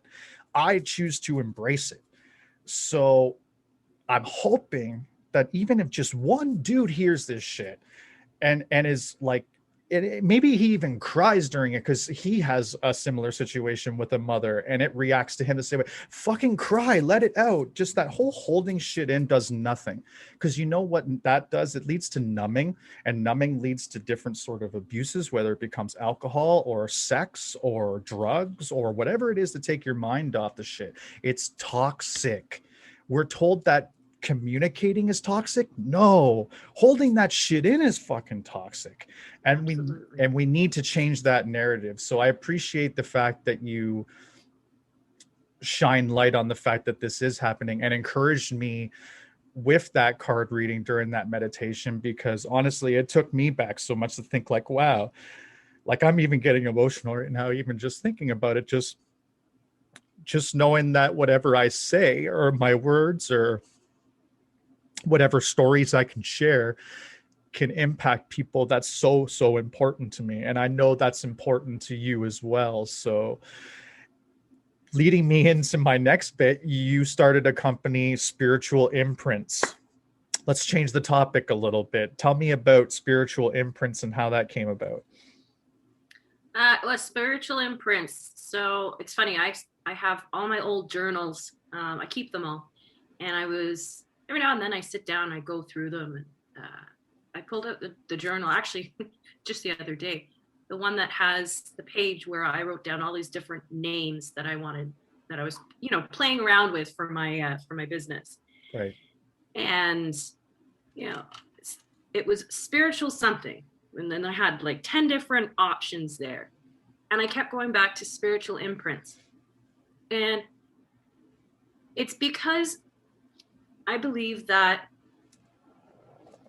not only me, we all are here to imprint a little bit of our own energy in this world. And it's also about the little imprints that spirit leaves for us, whether it's a message or a sign or a teaching or a lesson. And I wanted to leave a little bit of my imprint, spiritual imprints, all over the world, whether it's because somebody is wearing, a beautiful wire wrapped pendant that I made and that energy fills them with hope and joy, or if it's somebody who is doing energy clearing and using one of the feather wands that I've created. There's a little bit of spiritual imprints all over the place. In fact, I actually know spiritual imprints products have gone as far as Australia, Honolulu, all over Europe, and even down to Mexico. Well, aren't you just Mrs. fucking Worldwide? I didn't know that. That's awesome. Now, I didn't personally deliver all of these things, although I damn well would have loved to. But you shipped them though, I imagine, yes? Yeah. They were either shipped by me or purchased by somebody else and sent off.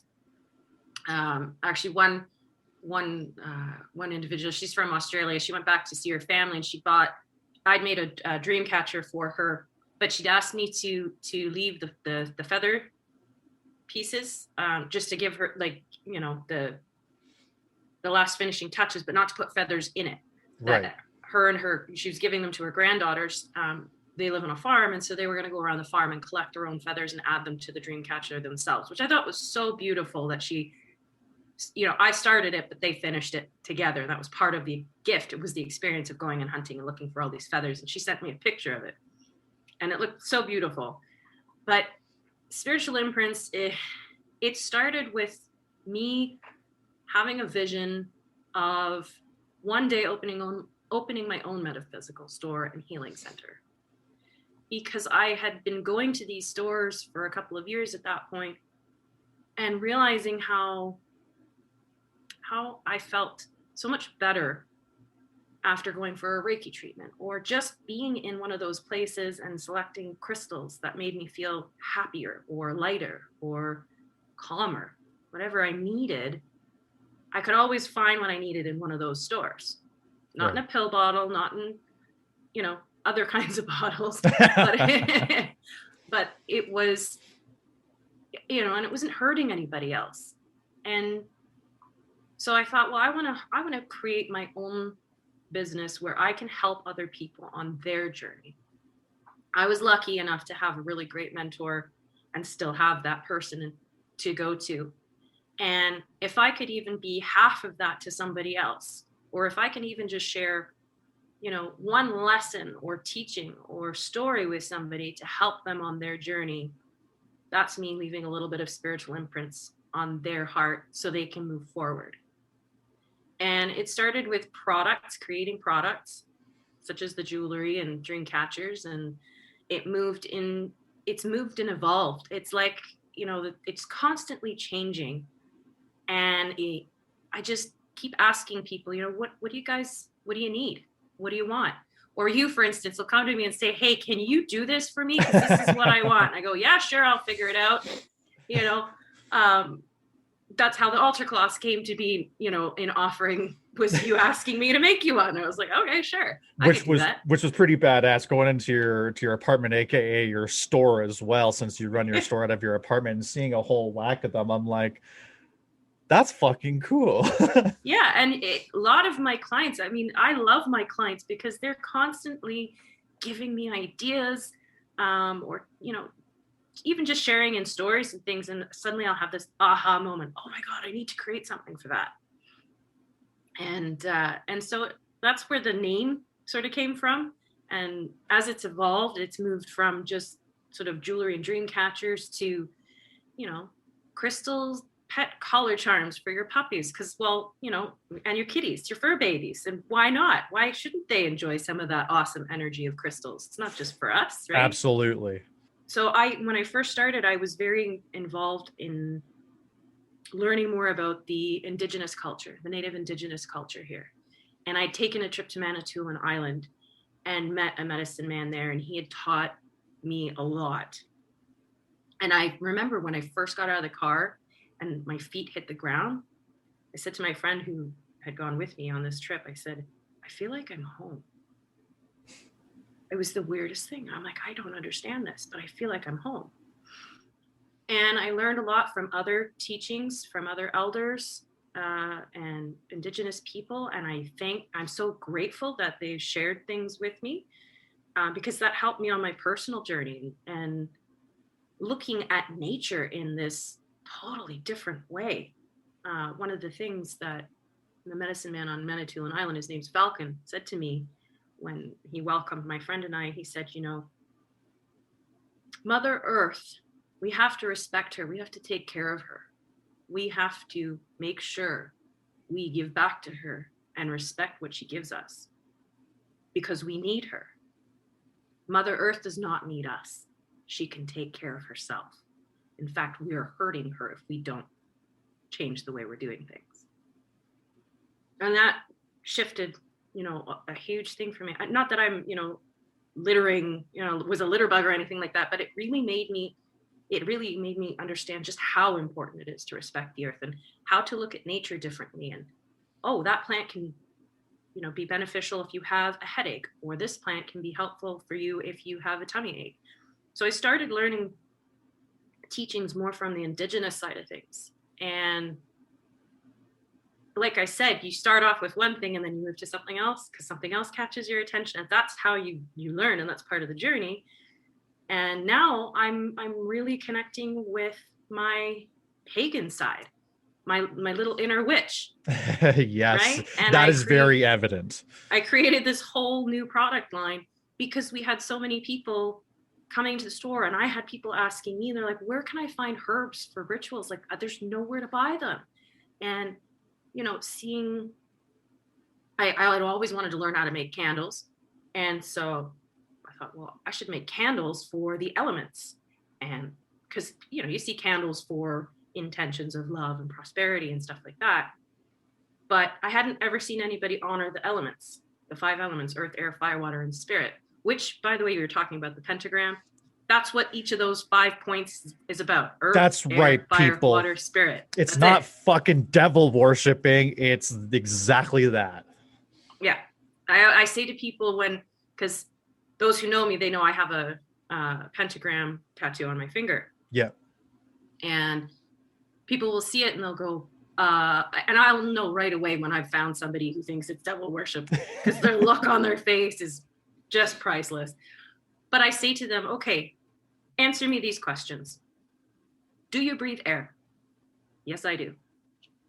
Do you drink water, or is your body made up of water? Because not everybody drinks water, let's face it. Yes, I do. Okay. Do you eat food? Well, yeah. Okay. Do you have warmth in your home when it's wintertime? Yes.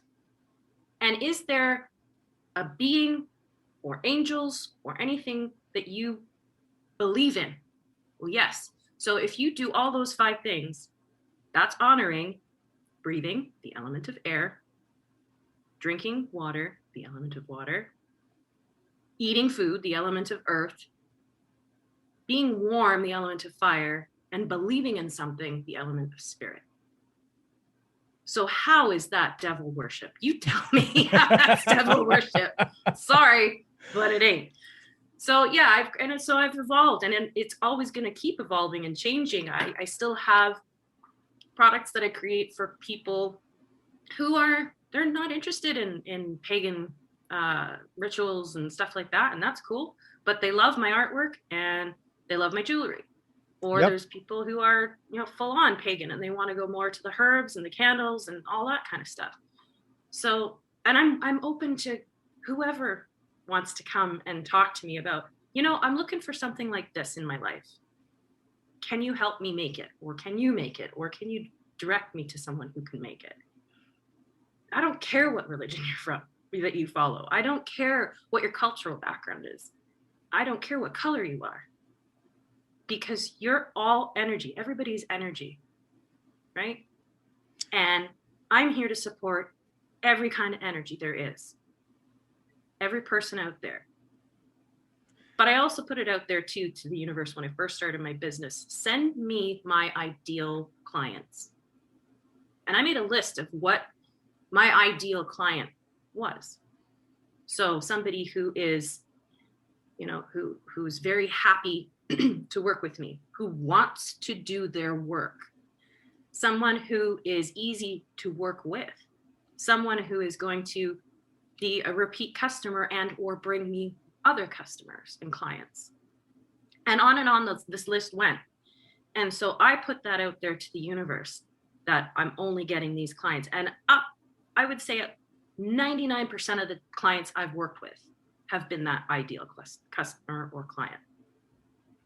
And so I've avoided, I want to help as many people as I can, but I'm only here to help, those who I'm here for. If I tried to help everybody, then I would be drained and I would be, wouldn't be here for very long. You can't help everybody. But no, you can't. The ones who I'm supposed to help will come forward, if that makes any sense. No, it makes complete total sense, because I would consider you, and correct me if I'm wrong, to be a light worker.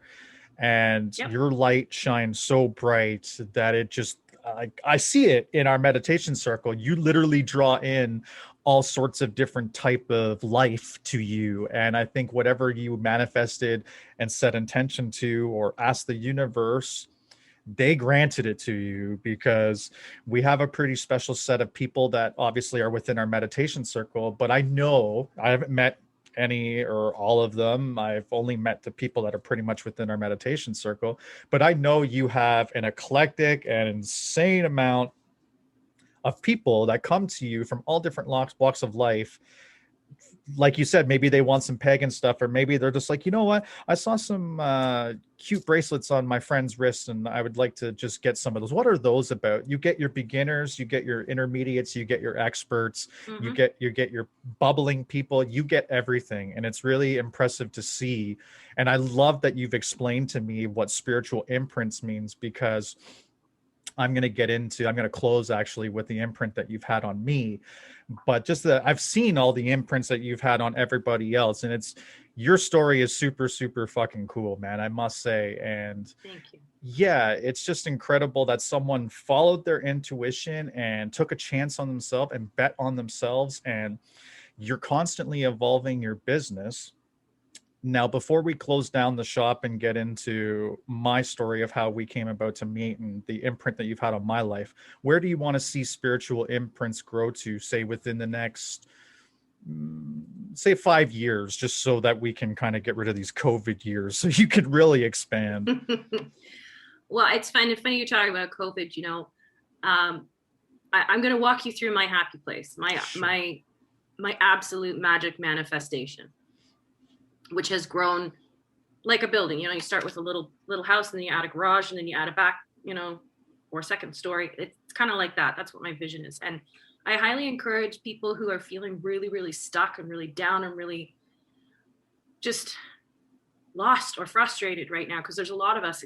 I put my hand up. I'm one of them right now, but I'm feeling really antsy. I just want to see things move forward. But when I find myself feeling really antsy, I go to my happy place. I close my eyes and I go to my happy place.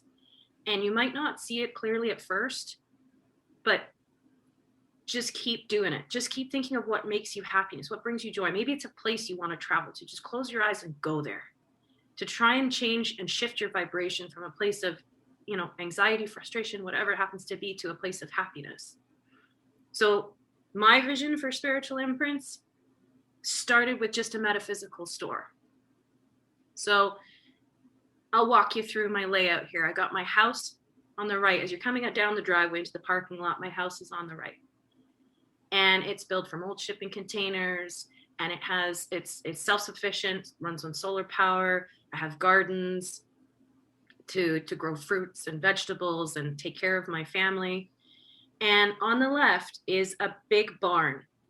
and it's been converted into a metaphysical center. And you walk through 2 French doors into the store where there's crystals and, you know, herbs and candles and all kinds of things to help you on your journey. And as you walk through a narrow doorway, there are treatment rooms and reading rooms for people to be able to help others on their spiritual journey, whether it's delivering messages through tarot or oracle card readings, or receiving healings through energy work. And then as you keep walking through, you walk into this huge, great room where we host our meditation circles, where we don't just have to limit to so many people. It can be up to 30 people if we want, where people can teach yoga, where people can teach workshops. There's a bonfire at the back where we can do drumming circles and share stories and connect with one another. But off the side of this barn, there's another, if the barn is sort of one part of a U-shaped building, if you will. The middle bottom bit of the U is an art gallery.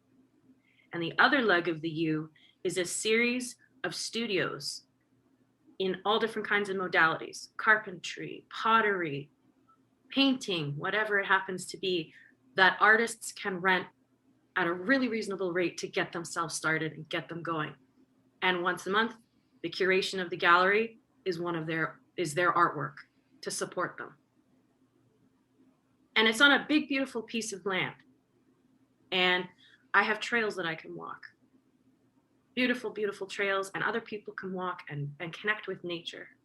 But this piece of land is really big. And at the back corner of the property, there's actually a wildlife sanctuary that's been built to support the local wildlife. You know, for example, if somebody hits a deer but it's not dead, or if they find an injured animal, they can take it to this sanctuary and be rehabilitated and set back into the wildlife. And if they can't be set back out into the wild, they have a safe, natural place to live the rest of their days and help educate children who can come in from schools to learn about the animals. That is my vision. That is where I go. I love the fact that you were so descriptive of it for many reasons. One, I love hearing when people know exactly what they want and they have it down to a science and they've manifested it. And for those who don't really know what manifesting is, it can mean many different things, but mostly just envisioning what you want and saying to the universe, this is exactly what I'm going to get, or this is exactly what I deserve, and just constantly putting that energy out there that I'm going to work towards this, I'm going to get this, this is going to happen. Like for the almost 2 years it took me to get this podcast going, every single time I would think about it, it's like, I'm going to do this, it's going to get done, I can't wait, I would envision how it looks like, etc., etc.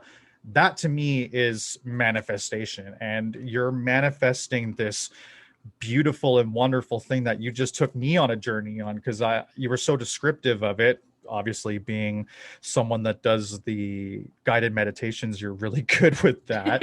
Yeah.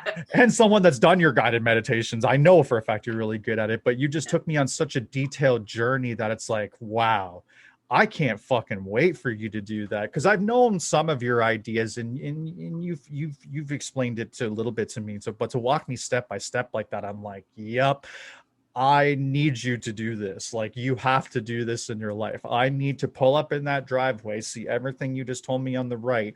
But really what I want to do is go to the left, because I want to go to the animal sanctuary. I want to go into the barn. I want to see artists painting. I want to see yoga instructors teaching. I want to see you outside at a bonfire doing a guided meditation. I want to see all of that. The energy I'm feeling off of that is just incredible, and I can't imagine how excited you must be to get to that point, because I know you will.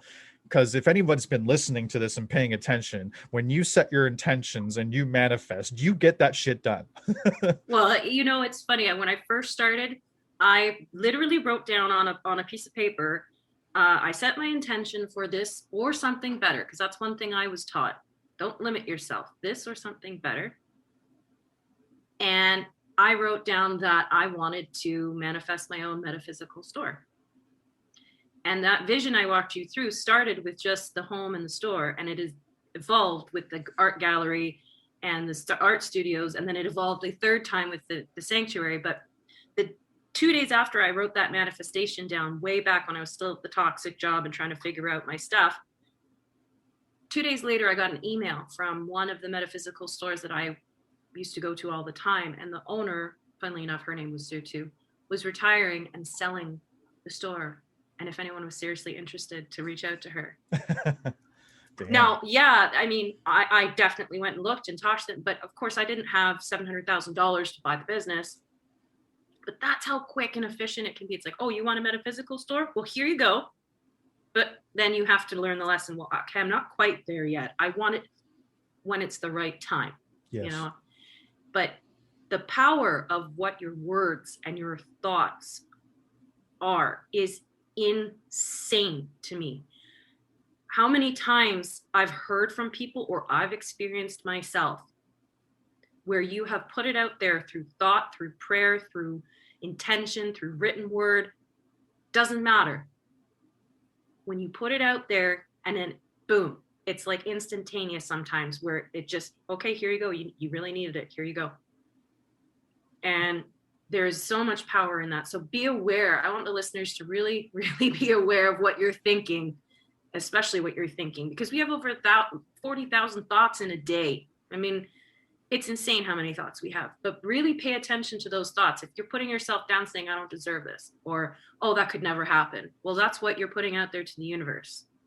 If you keep saying, you know, I want strength, this is one of the ones that really I caution people, because yes, sometimes we do need strength, but what happens when you ask for strength? Then you get a challenge you have to overcome, which makes you stronger. So stop asking for strength, because you're going to keep getting all these challenges that you have to get over, right? And not understanding, I just keep asking for strength, but it keeps making me weaker. I don't know what the hell. Yeah. So be aware that if you're putting yourself down or putting it out there that you can't, oh, it's not possible. Well, then it won't be possible, because that's what you're telling the universe you believe. And one of the biggest quotes I love to use, and my favorite, don't ever think you can't do it. I'm living proof that you can do it. I'm living proof if you find the courage within and you believe in yourself and you have something that you're passionate about, like your podcast, and you go for it and you keep pursuing it little by little. It's not always going to be easy, but man, the ride is insanely awesome. Good, bad, and in between. So always remember, take one step towards the gods, for they will take 10 steps towards you. You show the universe that you're going to put yourself in and do the work, and they will tenfold make it even more possible to happen. They'll help you 10 times what you're putting in. Again, it's a common theme of this conversation, but I couldn't agree more. The biggest thing, speaking from personal experience, that holds people back is their own thoughts and feelings on themselves, what they're capable of, what they should do. I can't exactly explain why that is. I could try to give you some theories and ideas, but I don't want to take up too much more time here. Just believe in yourself, no matter how hard it is. What I did personally, because I was a very negative person, and we're going to now step into when I came and met you. So before I met you, I was a very, very negative person. I was just, my self-esteem was next to nothing. I would take my shit out on others a lot of times. I would run with crowds that were very similar. I would have romantic partners and girlfriends that were also very similar. And it kind of just dawned on me one day. I had this one relationship going in August of 2019, and I thought it was really good, and I thought it was different. And I felt myself going through some differences. I found myself becoming just naturally more positive on things, which was a far cry from what I was beforehand. Always negative, always putting myself down. But I kind of noticed through conversation with this one individual that was connected to my ex-girlfriend, this individual says to me, "You're so fucking positive all the time. Like, can you stop? Like, I don't want to hear all this positivity all the time." Because I was encouraging this negative individual that you have strengths, you have talents, you have things you can do. I'm highlighting your positives. But this person was just so negative and just so drawn to the negative that they just did not want to hear this sort of thing. as it came to, the relationship fizzled out, and then I looked and I'm thinking to myself, man, I did everything different this time. I was more positive. I was this, I was that. And I always placed blame on other people until one day I lifted up the proverbial mirror, as you could say, and I looked at myself and I said, what is it about me that is allowing all these things to happen? And when I asked myself that question that day, that is the day that I would attribute as to my spiritual awakening, because I'm now seeing the reflection of my actions and taking into consideration, what is it about me? I'm not blaming anybody else. I'm not putting anybody else in a position of, it's your fault. Everything was your fault and I did nothing wrong. I took self-accountability. I took self-inventory, and I discovered that I was an individual that did not take care of myself. I have different ailments and different things that I did nothing to take care of, absolutely nothing at all. And that's where I started my change. I started changing with that. I'm just like, okay, I have back issues. What can I do with my back so I'm not feeling pain all the time? Okay, so I did this, this, and this. And it's like, okay, well, now I have stomach issues. What can I do on top of what I'm doing already, which is taking my stomach pill to help with my stomach issues? And I started doing that.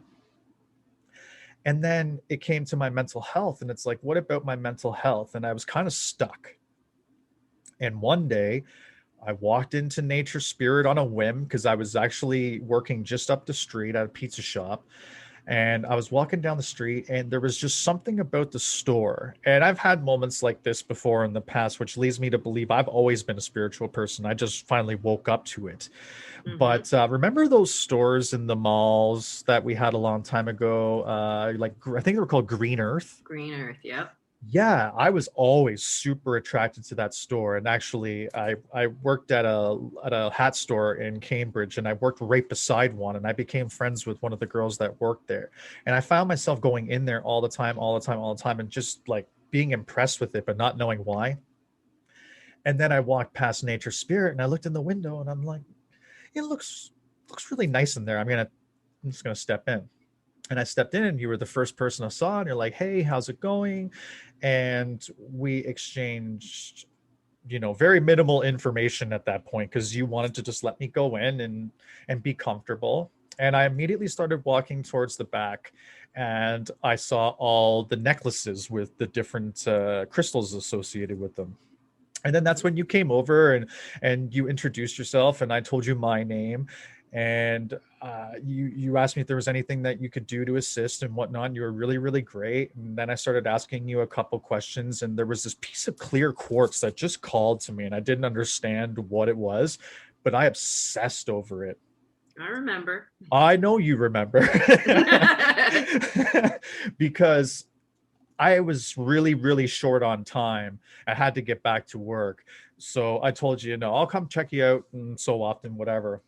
And I thought about that piece of crystal every single day. And I don't, like, when I set my intention towards something on a tangible nature, I don't usually think about it literally day in, day out. And especially when I don't even really know what the fuck this thing even is. Right? Which makes it even more confusing. And then I came back a couple weeks later. I open up the door. There's you standing there again. And you're like, hey, Stuart. And I'm like, I was totally taken back. I couldn't believe it. I'm thinking to myself, wait, so you're trying to tell me that 3 weeks ago, I walked into the store, didn't know my ass from page 4 what I'm doing here. You didn't know me from Tom. I give you my name one time, and I come back 3 weeks later, and you greet me as if you've known me my whole life. And I couldn't believe that, because I'm thinking to myself, hey, you have a pretty fucking incredible memory. I don't remember everyone, but I try. Right? But you do a damn good job. And I was so taken back by that. And then I obviously got the piece of the clear quartz, and I was just feeling so good, because it's like, yes, I'm finally getting this thing that I've been just on and on and on about. And I didn't even bother really asking much about it. You told me a little bit about it. We had an exchange, and then I looked behind you, and you had the calendar there, and it had meditation. And I started asking you questions about that, and you said you should come. You should come. The next one that we have is so and so, and I didn't end up going to that one. And you started teaching me about how to charge this crystal and how to keep it clean. And you mentioned singing bowls. And when you go to Nature Spirit, anytime you buy something, they'll put it in a singing bowl and they'll cleanse the energy through the vibrations within the singing bowl, so that if anybody else touched it that put in their maybe negative energy, I'm not going to say that for sure, but maybe they put in an energy that just doesn't mix, at least by the time they give you your product, that energy is now cleared. So I noticed you using the singing bowl, and I thought, huh. And then that's when the chain and reaction started happening, the snowball effect, as you say. I went back a couple of weeks later. I bought the singing bowl because I'm wearing this crystal every day. I'm starting to think, this isn't doing anything for me anymore. Let's get the singing bowl. And then once you get the singing bowl, and then I forget where else I went from there. But I remember the third time I came in was when I saw that you had the winter solstice meditation. And obviously I went to that, which I've already discussed in this episode, and did that and walked away feeling just out of this world, like a feeling I've never felt before. Like that same energy that you carry after you do a meditation, that's the energy I carry after. I felt alive. I felt on top of the world. I just felt like anything was possible. And it just opened me up to so many different things. And the whole time, you were just silently becoming my spiritual mentor. And that's why I find it really fascinating that you tell the story about your spiritual mentor, because here I am hearing the story about my spiritual mentor and the person that mentored them. And I don't know if I'm pretty sure I've told you, but I probably don't tell you enough, that you are definitely my spiritual mentor, and you've definitely created something within me that I don't know would have been activated without you. Because just that simple, oh, hey, Stuart, she just say my name? So I guess your big 3 words was, oh, hey, Stuart. Yeah. That's my big 3 words was, oh, hey, because it's like, did you just say my name? Like, you give a shit enough that you remembered my name. And then you became a teacher, because me being who I am, once I start becoming fascinated with things, I'm going to start asking questions. And I would start coming in that store, and I would always see you. Very, very rarely would I see Suzanne. And I've had many great discussions with her as well. And very seldomly I saw Bev.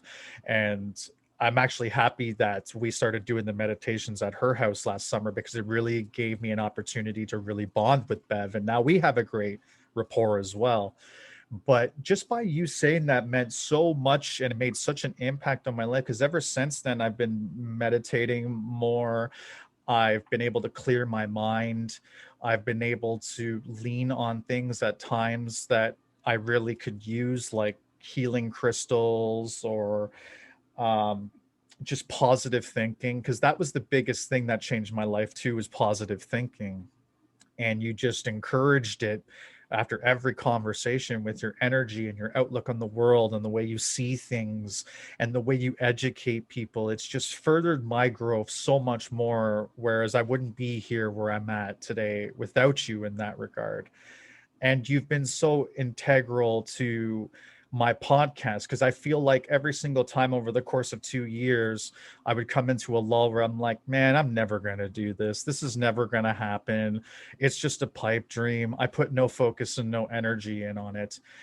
And it just so happens every single time you read me a card, because when we have these meditations, Susan doesn't always give us a tarot card.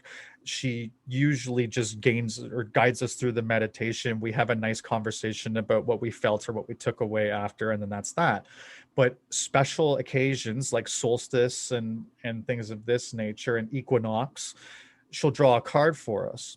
And I swear to fucking God, every time you draw a card, it's something encouraging me towards the podcast. And for whatever reason, it's always 2 cards. It's very seldomly ever 1, because you're always compelled to give me 2.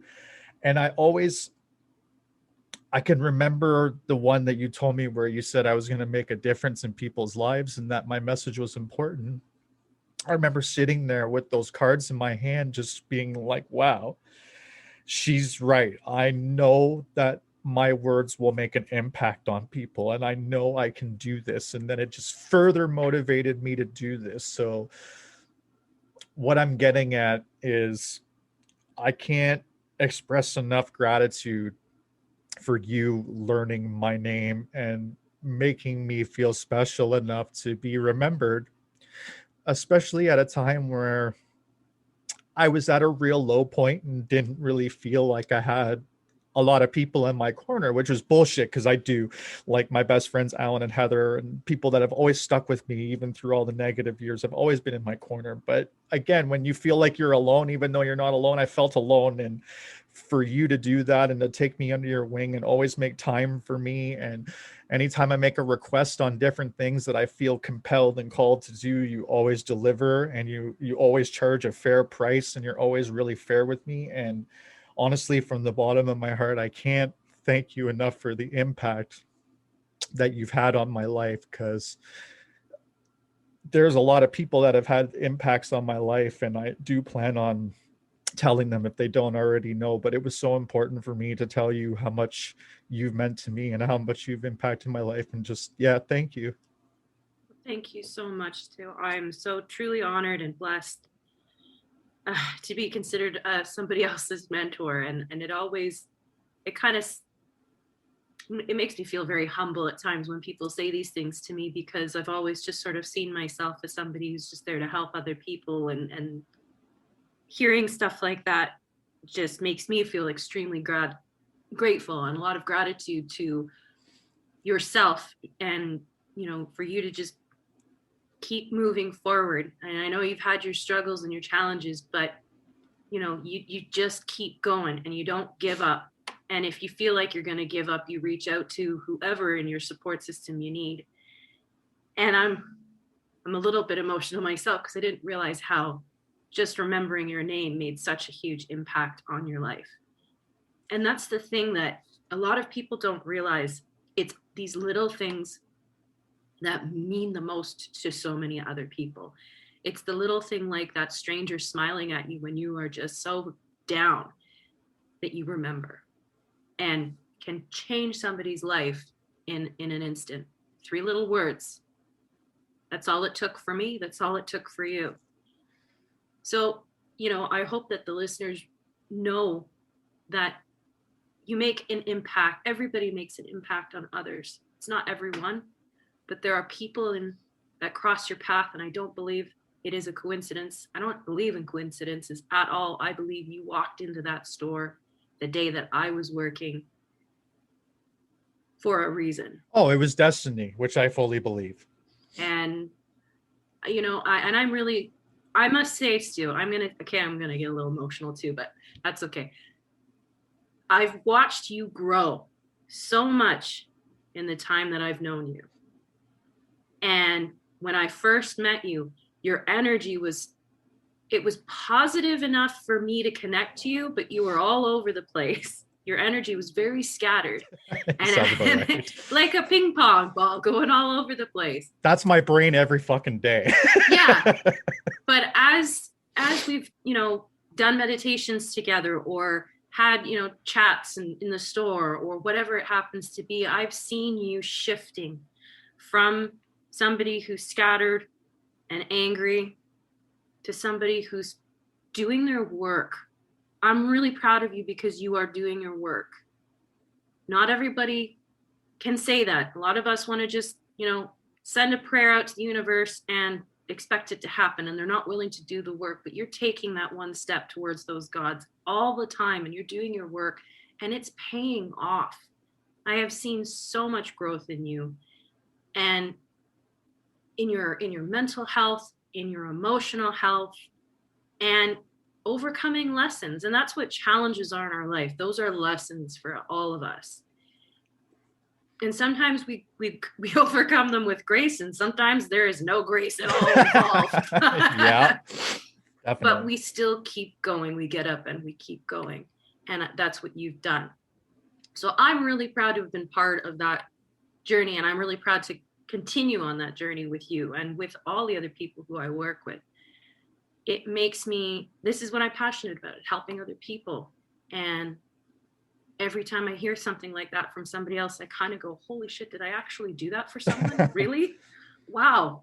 That's that's just overwhelming to me. And I'm filled with so much happiness and gratitude that I made an impact, or an imprint, should I say, on somebody else. Yeah, when you said the name of your business and like explained the reason behind the name, I said to myself during this conversation, she has no idea how much value that word imprint in her business name means, because I can tell you, not without actually knowing, that I'm not the only person within your group of people that feels this way, thinks this way.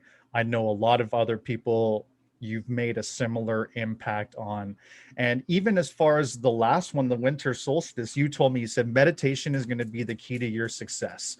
You need to start meditating more. It doesn't have to be guided. It doesn't have to be, it can be just sitting still, staring at a candle, I think you said, or a flame or something of that nature.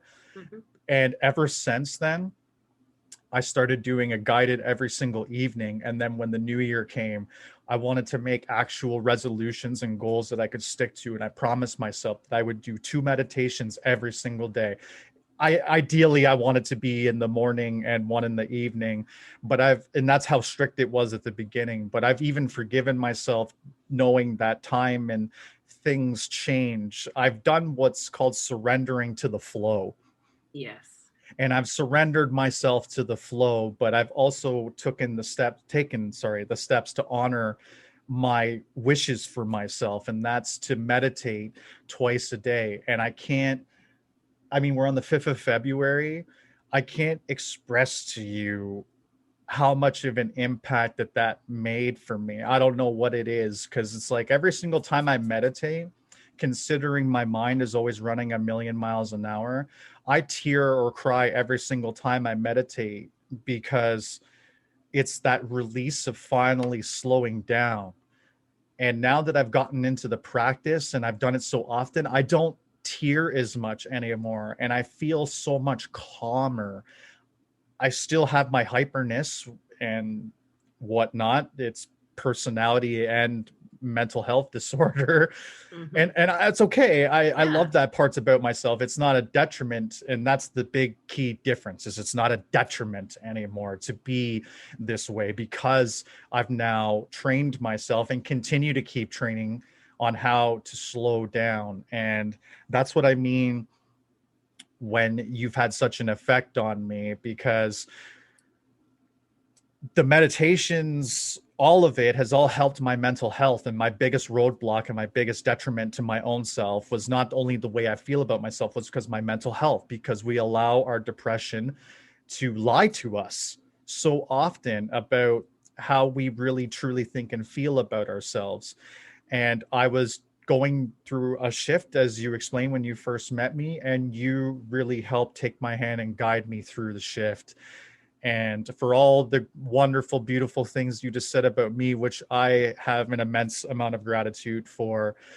Again, I don't think any of that would be possible today without you. They would be possible, and they probably would have happened, but the universe wanted it to happen through you and I. And I can't thank you enough. I can't thank you enough for taking the past 2.5 hours now almost to speak with me and to share your wisdom with listeners. And this definitely will not be the last time you're on. But again, Susan, from the bottom of my heart, thank you for literally everything you've done for me. You're very, very welcome. I am so blessed to have met you, my friend. I really am. We are blessed for meeting each other. And Yes. with that being said, your company is Spiritual Imprints, and you need to imprint some more lives. You need to have some more experiences, hopefully similar to this one. Where can my listeners find you and get this imprint? The easiest way is to check out my website at www.spiritual-imprints.com. Perfect. And are you on any social media pages where people can find you with your business? I am at Spiritual Imprints on Facebook as well as on Instagram. And listeners, take a look into the comments section or the description section, depending on where you're listening to this. There'll be links to all of Susan's social media for her business. There'll be links to the website for her business. She makes incredible products that carry so much intention and so much love. I highly encourage you to go check out the website. These items, these pieces of spirituality are affordable. They're high quality. My whole entire room, as I look around, is filled with Susan's imprints. As I'm looking at a piece of the Canadian amethyst that you gave me directly in front of me on my desk. I carry that with a piece of rose quartz directly in front of me. And I also actually have a piece of selenite. It's a selenite tower that lights up that my dear friend Nina sent me from Australia. So whether you know it or not, every single time I record, you are a part of me with the amethyst spirit, or nature spirit's a part of me with the rose quartz, and my dear friend Nina is a part of me with the selenite tower. So Awesome. yeah. So again, people, I highly encourage you, go check out spiritual-imprints.com. There's tarot, there's crystals. As you now know, she ships worldwide. How fucking incredible is that? So again, go check out all that stuff. You're going to get a fantastic product. I can't speak enough about it. And until next time, Susan, thank you so much for coming onto the show again. Thank you so much for having me, my friend.